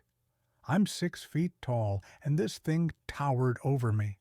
Even from 50 yards away, I could tell it was massive, at least 7, maybe 8 feet tall. It was standing on 2 legs, long, powerful-looking legs covered in what looked like dark, matted fur or hair. Its body was broad and heavily muscled, especially the shoulders and chest. The proportions were all wrong. The arms were too long, hanging down almost to its knees. I could see the shape of its hands, which seemed large and thick. But the head, that was the part that broke my understanding of the world. It wasn't human. It wasn't a bear. It was canine. The head was long, with a pronounced snout like a wolf or a large dog. I could see the silhouette of pointed ears standing erect on top of its head. The flashlight beam was fixed right on its chest, and the light reflected back from its eyes. They weren't the green or white reflection of a deer or a cat. They glowed a deep, unsettling amber. We stood like that for what felt like an eternity. Me, frozen in place, my hand trembling so badly the beam of light was shaking. And this thing, just standing there, watching me with an unnerving stillness. It wasn't behaving like any animal I had ever encountered. An animal would have either fled from the light or displayed some kind of aggressive posture. A growl, a charge. This creature was just observing. There was an intelligence in its posture, a terrifying calmness. My mind was screaming. It was a frantic, looping reel of denial. This isn't real. It's a trick of the light. It's a bear standing on its hind legs. But a bear doesn't have a head like that. A bear's legs don't bend that way. A bear doesn't just stand there, silently judging you. The foul smell washed over me again, stronger this time. The smell of wet fur and old blood. I could hear my own breathing, ragged and loud in the crushing silence. The cattle were still huddled, a mass of terrified livestock, as far from the tree line as they could get. They knew what was standing in those woods. Slowly, deliberately, the creature tilted its head. It was a small movement, but it was filled with a horrifying, analytical quality. It was like it was studying me, trying to figure out what I was. That simple, almost human-like gesture shattered the last of my composure. This was not an animal, not in any way I understood.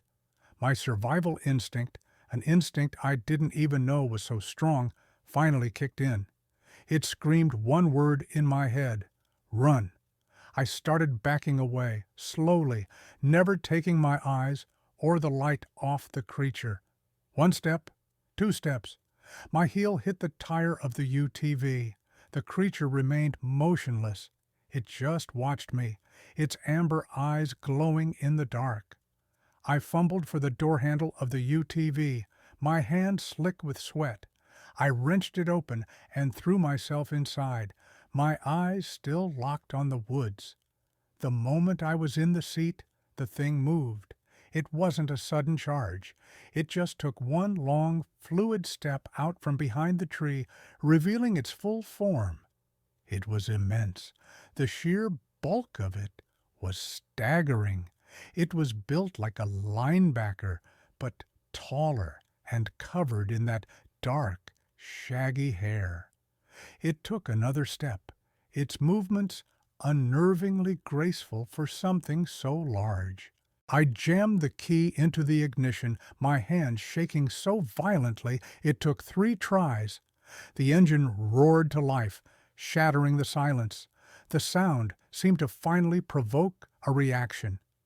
The creature's head snapped up, and a low, guttural sound rumbled from its chest. It wasn't a growl. It was deeper, more resonant, a sound that vibrated through the frame of the UTV and into my bones.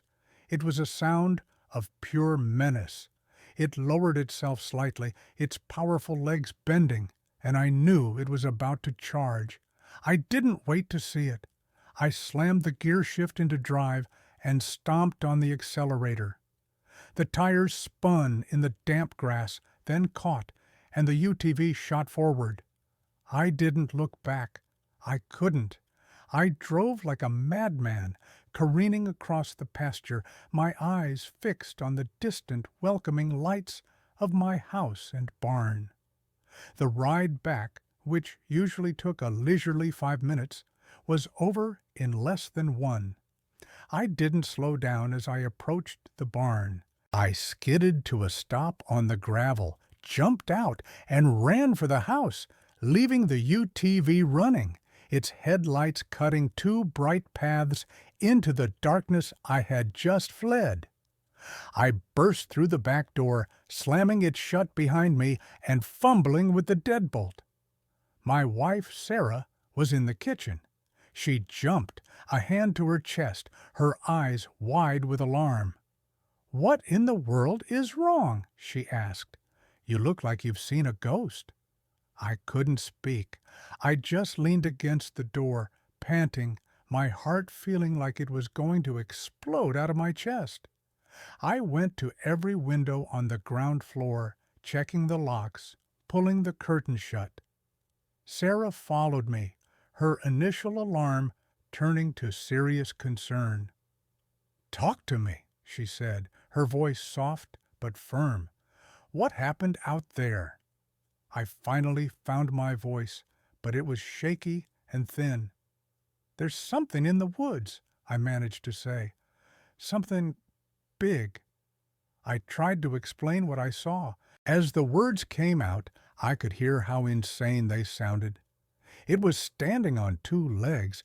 It had a head like a wolf. It was huge. She listened patiently, her expression a mixture of confusion and worry. I could see the disbelief in her eyes, warring with her concern for my obvious terror. "Honey, it was probably just a bear," she said, placing a gentle hand on my arm. "The light can play tricks on you." "It wasn't a bear, Sarah," I snapped, my voice louder than I intended. "I know what a bear looks like. This was not a bear." She recoiled slightly, and I immediately felt a pang of guilt. I took a deep breath, trying to calm myself. "I'm sorry," I said. "I'm just shaken up, badly." We stood there in the kitchen, the only sounds the humming of the refrigerator and my own ragged breathing. Outside, the UTV was still running. I couldn't bring myself to go out and turn it off. I left it running all night. I didn't sleep. Not a wink. I sat in the living room, in the dark, staring out the window toward the back pasture. Every creak of the old house, every rustle of leaves in the wind, sent a fresh jolt of fear through me. I kept seeing those amber eyes, that canine snout, that impossibly tall figure standing at the edge of my world. The next morning, after the sun was fully up, I finally worked up the nerve to go outside. The UTV had run out of gas. The world looked normal, bright and crisp in the morning light. The cattle were grazing peacefully, though they were still on the side of the pasture closest to the barn. It felt like a nightmare. Maybe Sarah was right. Maybe I had let my imagination run away with me. Driven by a need to prove to myself that I wasn't crazy, I got on my ATV and drove back out to the fence line. I went to the spot where I had seen it. The ground was covered in fallen leaves, making it difficult to find clear tracks. But then I saw it, right where the creature had stepped out from behind the oak tree. There were two impressions in the soft earth.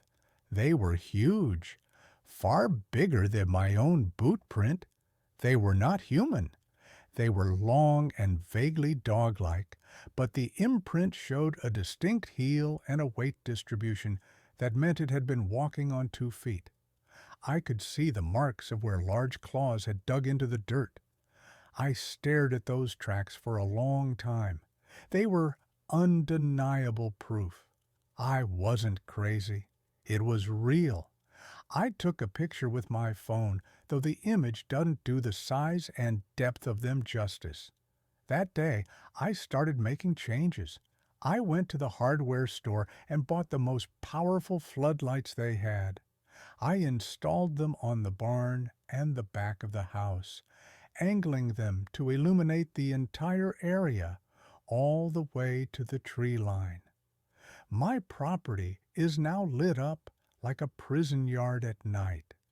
Sarah asked me why I was going to so much trouble. I just told her I wanted some extra security against predators. I didn't mention the tracks. I knew it would do no good. How do you convince someone you saw something that shouldn't exist? Life has not been the same since that night. I still do my evening checks, but I don't go out to the back pasture after dusk anymore. I do that run in the late afternoon, well before the sun starts to set. I never go out unarmed. I carry a high-powered rifle with me now, something I've never felt the need to do on my own land. I feel like a stranger on the property I've known my entire life. The woods, which were once a place of peace and solitude for me, now feel menacing. I look at that tree line, and I don't see trees. I see a hiding place. I see the shadows between the trunks, and I wonder what's watching me from within. I've heard things a few times since, a strange, deep howl on a moonless night, a sound that was not a coyote or a dog, a sound that made the hair on my neck stand up and sent me running for the house. I've found other tracks too, once down by the creek that runs through the woods. They're always the same, large, bipedal, canine. I don't tell anyone. Who would I tell? The sheriff? They'd think I was drunk or crazy. My neighbors? They'd laugh at me. So I keep it to myself. It's a heavy secret to carry. It's isolating. My wife knows something is wrong. She sees the way I look at the woods, the way I jump at unexpected noises at night. She knows I don't sleep well anymore, but we don't talk about that night. It's an unspoken wall between us. I'm not trying to convince anyone of anything. I know what I saw. I saw something that the modern world says doesn't exist. It was intelligent, it was powerful, and it was on my land. I don't know what it wanted. I don't know if it was just passing through or if it lives in those deep woods. That's the worst part, the not knowing. Is it still out there, watching me from the shadows? All I know is that I no longer feel safe in my own home. The nights are the longest. When the sun goes down and I turn on the floodlights, I feel a small measure of security. But I know that light only pushes the darkness back so far, and just beyond its reach, something might be waiting. So if you live out in the country, away from the city lights, listen to your instincts. If the woods go silent, pay attention. If your animals are scared, there's a reason. Don't dismiss it. Don't try to rationalize it. Just get inside and lock your doors, because you might not be as alone out there as you think. The name has been withheld at the submitter's request. I work as a timber cruiser. It's a job that most people have never heard of. Basically, I go out into tracts of forest that are slated for logging, and I survey the trees. I measure their height and diameter, assess their quality, and calculate the volume of timber that can be harvested. It means I spend a lot of time alone, deep in the woods, often miles from the nearest paved road. I'm comfortable out there, or I should say, I was. This happened 3 years ago, in a remote part of northern Idaho. The logging company I was contracting for had acquired cutting rights to a huge, undeveloped area that was accessible only by a network of old, overgrown service roads. My job was to spend a couple of weeks mapping and cruising the area before the crews came in. It was standard procedure. I had my truck, a beat-up but reliable 4x4 packed with my gear, cruising vest, diameter tape, clinometer, GPS unit, and a handheld radio that was mostly useless due to the mountainous terrain. For company, I had my dog, a blue heeler named Buster. He was a great woods dog, smart, loyal, and fearless. The first few days were completely normal. I'd drive as far as I could on one of the service roads, park, and then spend the day on foot, working my way through my assigned plots. Buster would range ahead, sniffing out squirrels and grouse, but never going too far. The woods were beautiful, old-growth fir and cedar, the ground soft with centuries of fallen needles. It was quiet, peaceful, the kind of place that makes you feel small, but in a good way. The incident happened on my 4th day. I was working a plot that was particularly remote. I'd had to drive for nearly an hour down a winding, rutted road that was slowly being reclaimed by the forest. I parked the truck in a small clearing where the road became impassable. From there, it was about a mile hike to the first survey point. It was late afternoon, around 4 o'clock. The sun was already dropping behind the tall peaks to the west, and the forest was growing dim. I knew I only had another hour or so of good light left. As I was finishing up my measurements on the last tree of the plot, Buster started acting strange. He had been sniffing around the base of a large cedar, but he suddenly froze. His head went up, his ears perked, and a low growl started deep in his chest. His hackles were raised from his neck all the way down his back. I'd never seen him like that. Buster had faced down bears and moose without this much agitation. This was different.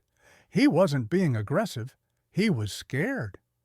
"What is it, boy?" I asked, my voice low. He didn't look at me. His eyes were fixed on something in the dense woods to the north. He backed up slowly until he was pressed against my leg, still growling, his whole body trembling. That's when I noticed it. The silence. Just like that, the forest had gone dead quiet. No bird song, no squirrels chattering in the branches, nothing. The air became heavy, oppressive, and then the smell hit me. It was a thick, gag-inducing odor of something rotting, mixed with a musky, animal smell like a wet dog that had rolled in garbage. It was so strong it made my eyes water. My heart started to pound. Every instinct I had, honed by years in the wilderness, was screaming at me that there was danger here. Serious danger. "Okay, boy, let's go," I said, my voice barely a whisper. I slung my gear over my shoulder and started walking back the way I came, toward the truck. I didn't run. You don't run from a predator. You make yourself look big. You back away slowly. But I didn't know what I was backing away from. Buster stayed glued to my side, whining now, a high, terrified sound. We walked for a few hundred yards through the deepening gloom. The silence was absolute. The only sound was the crunch of my boots on the forest floor and Buster's pathetic whimpers. I felt like I had a target painted on my back. The feeling of being watched was so intense, it was a physical pressure. I kept glancing over my shoulder, but I saw nothing but trees and shadows. Then I heard a twig snap behind me. It was close, too close. I spun around, my hand instinctively going to the canister of bear spray on my belt. Nothing, just the dark, silent woods. But I knew something was there. It was following us. My walk turned into a power walk. The mile back to the truck felt like a marathon. Every shadow seemed to move. Every rustle of leaves made me jump. Buster was practically crawling now, his tail tucked so far between his legs it was touching his belly. Finally, through the trees, I saw the clearing and my truck. A wave of relief washed over me, so powerful it almost made my knees buckle. We were almost there. We broke out of the tree line and into the small clearing. The truck was about 50 feet away, and standing directly in front of it, blocking my path, was the source of the smell and the silence. My brain simply refused to process what I was seeing. It was standing in the middle of the dirt road, silhouetted against the last dying light in the sky. It was shaped like a man, but it was no man. It was impossibly tall and gaunt, yet muscular. It stood on two long, digitigrade legs, like the hind legs of a dog or a wolf, bent at an unnatural angle. Its arms were long and thin, ending in what looked like oversized hands with dark, curved claws. Its whole body was covered in coarse, dark gray fur, patchy in places, revealing dull, leathery skin underneath. But the head was the thing of nightmares. It was a perfect wolf's head, perched atop that monstrous, man-like body. A long snout, filled with teeth I could see even from that distance, pointed ears that twitched, listening, and its eyes. They caught the faint light and glowed with a sickly yellow-green luminescence. Buster let out a scream. It wasn't a bark or a growl.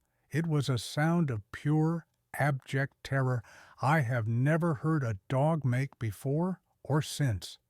He bolted, not toward the creature, but away, back into the woods we had just fled. He just vanished, and I was alone. The creature and I stood there, facing each other across the clearing. It didn't move. It just watched me, its head slightly cocked. That same intelligent, calculating stare I've heard others describe. There was no malice in its eyes, not yet, just curiosity, and hunger. I could feel it. I was prey. My hand was still on the bear spray. I fumbled to unclip it, my fingers feeling like clumsy, useless sausages. The tiny click of the plastic safety catch coming off sounded like a gunshot in the silence. The creature's ears twitched at the sound, its head lowered slightly. A low, rumbling growl started in its chest, a sound that seemed to make the air vibrate. It took a step toward me. Its movement was fluid, predatory. My training, my years of experience, all of it went out the window. Primal fear took over. I screamed, a pathetic, high-pitched sound, and I ran. I didn't run away. I ran toward it, toward the truck. It was my only hope, my only sanctuary. I veered to the side, trying to get around it to the driver's side door. The creature was fast. In 2 long, loping strides, it cut me off. It was right in front of me now, maybe 10 feet away. The stench was unbearable. I could see the individual hairs on its snout, the yellow stains on its teeth. It was so much bigger up close. Its shoulders were at the level of my head. I raised the bear spray and fired. A thick orange cloud of concentrated capsaicin erupted between us. I aimed for the face, the eyes. The creature recoiled with a snarling roar of rage and pain. It threw its long arms up to cover its face, and that gave me the opening I needed. I scrambled past it, my feet slipping on the loose gravel. I reached the truck, yanked the door open, and threw myself inside. I didn't bother with the key at first. I slammed the door and hit the lock button. The click of the locks engaging was the most beautiful sound I had ever heard. The creature was staggering around, shaking its massive head, roaring in fury. I fumbled for the keys in my pocket, my whole body shaking uncontrollably. I got the key in the ignition and turned. The engine coughed, sputtered, and died. "No, no, no, no," I chanted, my voice cracking. I turned the key again. Nothing but a click. The battery was dead. My heart sank into my stomach. I was trapped. The creature's roars subsided. It shook its head one last time and then turned its glowing eyes toward the truck. The bear spray had angered it, but it hadn't disabled it. It started walking toward me, slowly, deliberately. A predator that knew its prey was cornered. It walked right up to the driver's side window. It was so close I could see my own terrified face reflected in its yellow eyes. It leaned down, its snout just inches from the glass. It let out a low huff, and the window fogged up. I was paralyzed. I couldn't move. I couldn't breathe.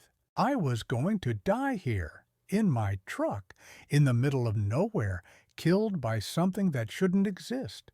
It raised one of its hands, the one with the long, dark claws. It placed its palm flat against the window. The glass creaked under the pressure. Then it tapped. 1, 2, 3 times. A soft, deliberate tap, tap, tapping on the glass. It was taunting me. It knew I was terrified. It was enjoying it. That's when my terror turned to pure, unadulterated rage. Rage at this thing, rage at my dead truck, rage at my own helplessness. I laid on the horn. The sudden blaring noise inside the small cab was deafening. The creature recoiled, startled. It took a step back, shaking its head, its ears flat against its skull. I kept my hand pressed on the horn, the discordant noise echoing through the silent clearing. The creature stared at the truck, a look of what seemed like confusion on its canine face. It took another step back, and then, as if it had simply lost interest, it turned and loped back into the forest, disappearing into the shadows as silently as it had appeared. I kept my hand on the horn until my arm went numb, until the sound started to weaken as the last of the battery drained away. And then I was left in silence again, the silence of the forest, and the silence of my own screaming mind. I didn't move from that truck all night. I sat there in the dark, clutching the useless bear spray, staring at the spot where it had vanished. Every shadow was it, coming back. Every gust of wind was the sound of its footsteps. I thought about Buster. I prayed he had gotten away, that he had just run and kept running. But in my heart, I knew that thing was too fast. I never saw my dog again. The next morning, when the sun came up, I tried the key one more time out of sheer desperation. By some miracle, the engine turned over. It ran rough, but it ran. I didn't wait. I threw it in reverse, did a 3-point turn that was more like a 5-point panicked scramble, and I drove. I didn't care about the ruts or the rocks.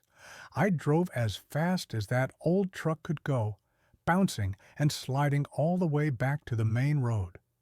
I didn't stop until I hit pavement. I drove straight to the company office. I walked in, threw my gear on the foreman's desk, and told him I quit. I told him I wasn't going back in those woods. He asked why. I just shook my head.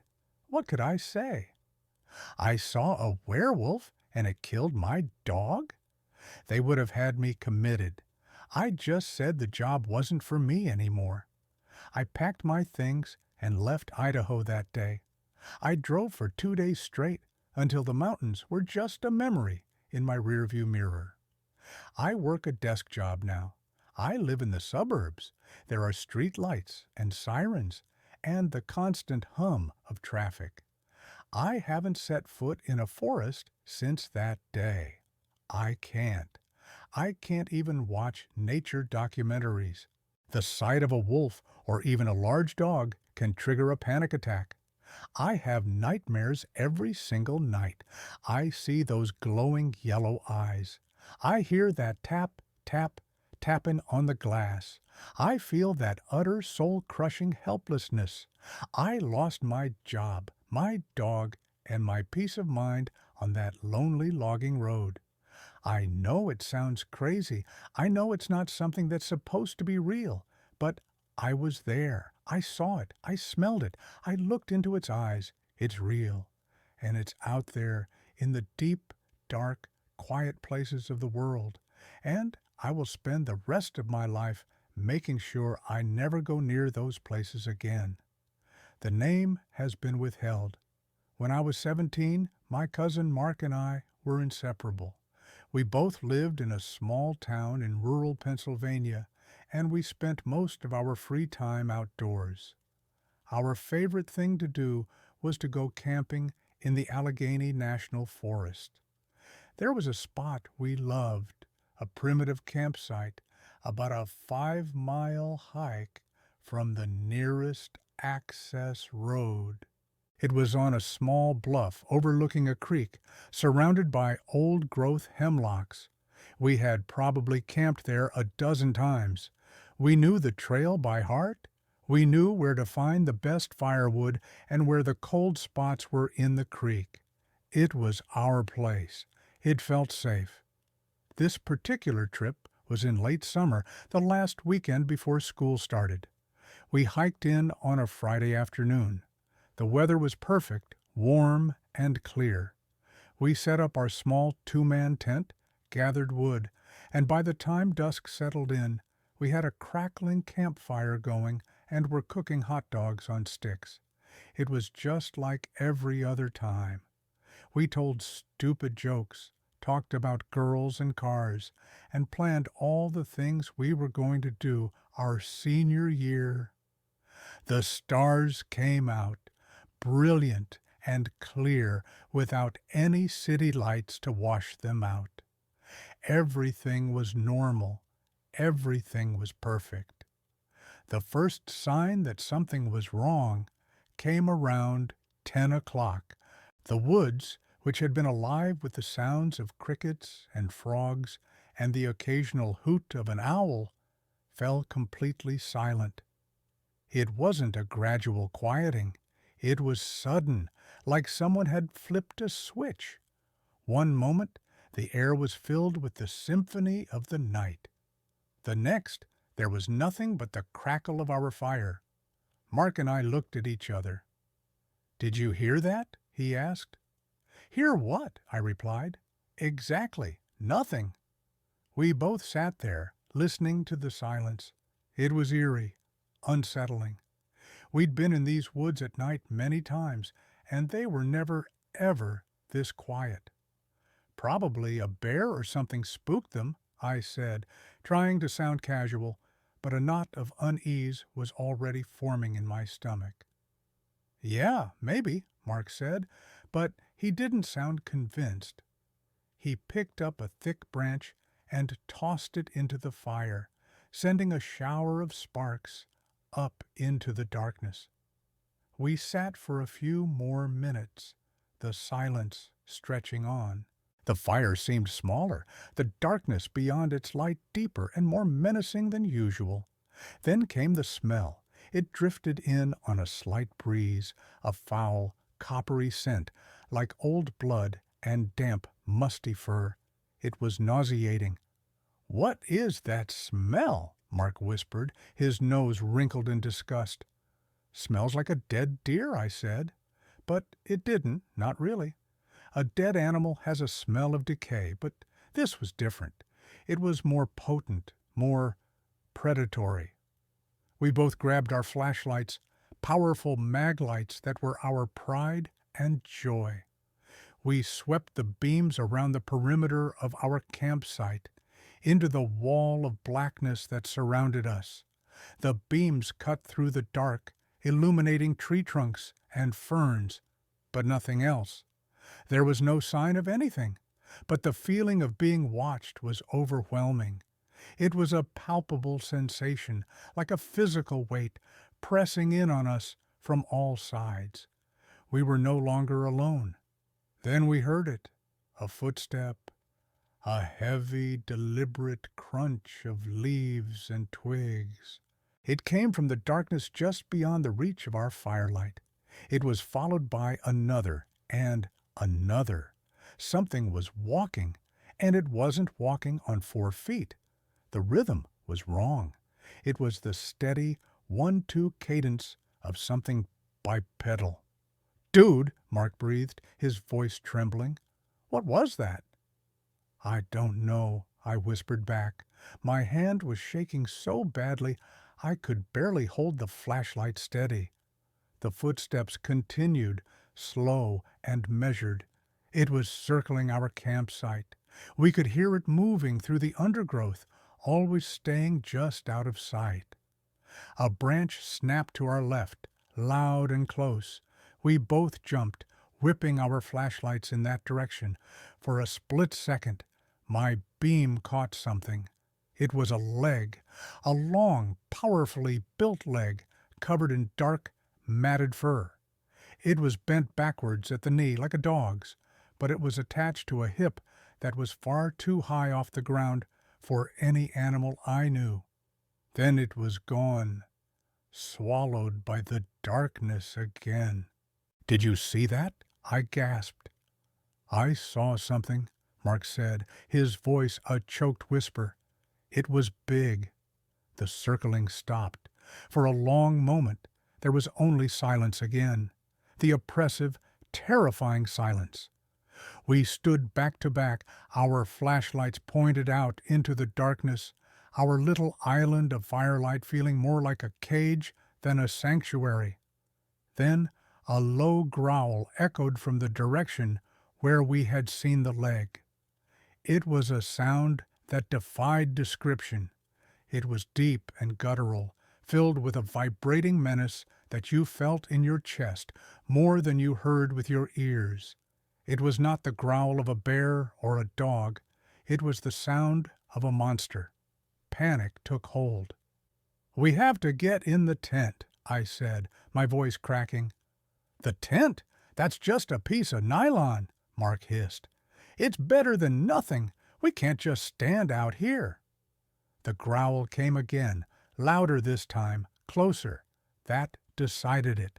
We scrambled for the tent, tripping over our own feet. We dove inside, zipping the flap shut with frantic, fumbling hands. We huddled together in the center of the small tent, the thin fabric our only shield against whatever was outside. We could hear it moving again. The heavy footsteps were right outside the tent now. We could hear its breathing, a wet, rasping sound. The foul smell was overpowering, seeping through the mesh of the tent's window. Something brushed against the side of the tent. We both flinched, stifling screams.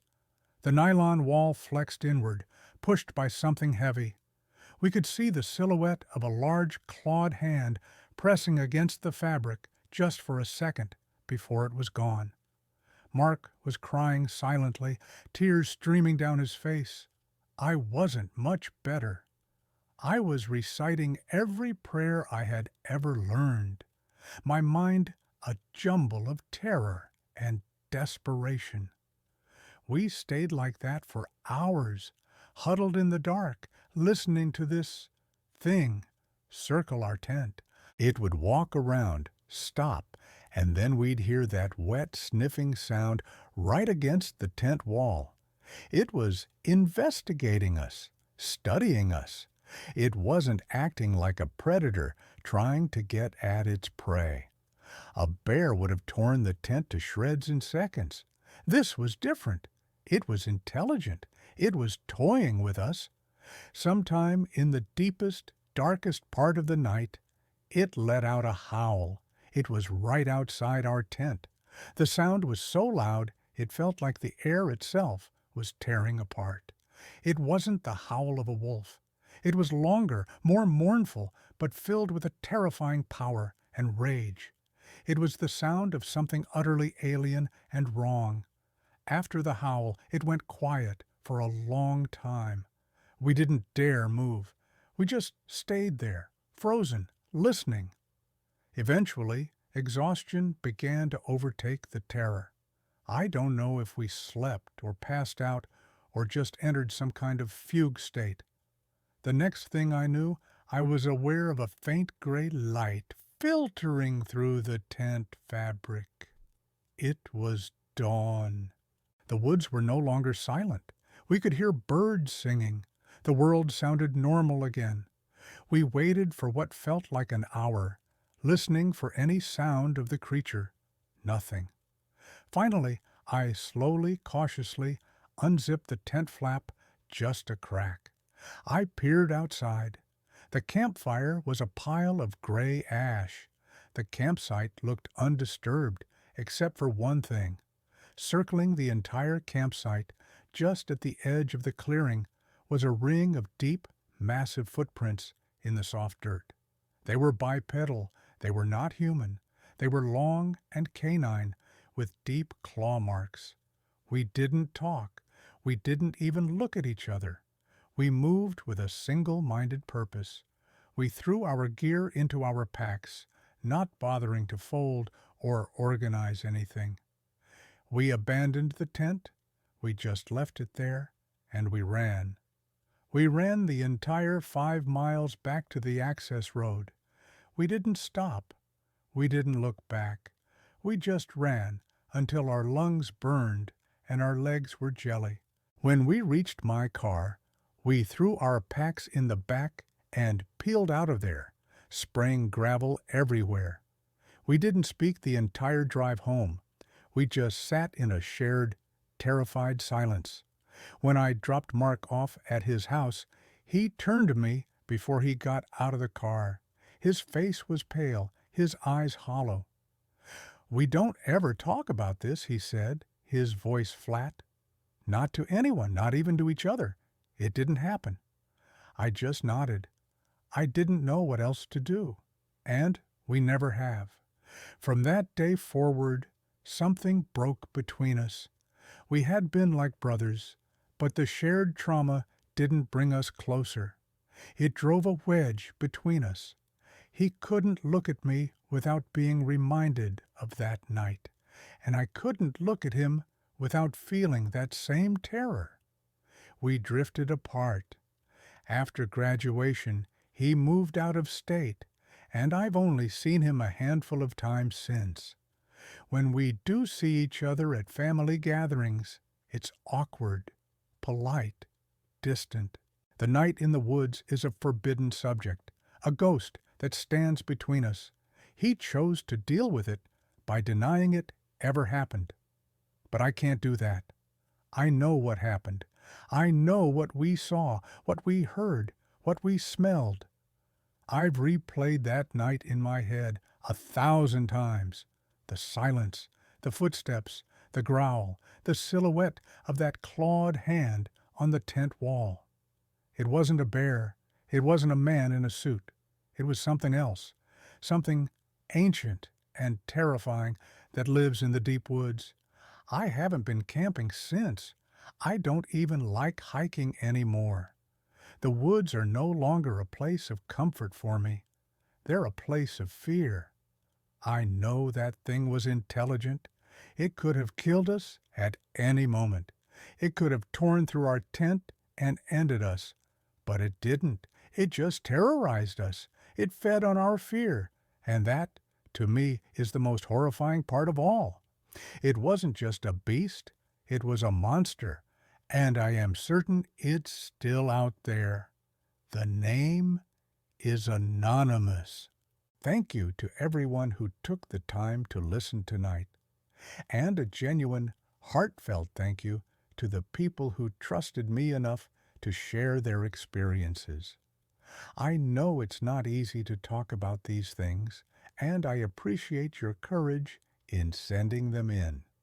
If you enjoyed the video, or if these stories resonated with you, please consider liking the video and sharing it with someone you think might appreciate it. And if you haven't already, maybe think about subscribing. I read the comments on every video. I appreciate the respectful conversations that happen down there and the way you all support each other. It's a great community, and I'm thankful for it. As always, take care of yourselves and take care of each other.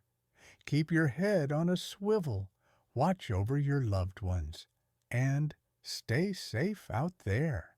Until next time, my friends, good night. Music begins. Don't you go in the woods at night.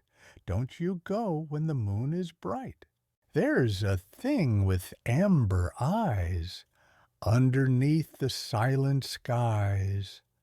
You can run, but you can't hide. Something's on the other side. Lock your door and say a prayer. Hope it doesn't find you there.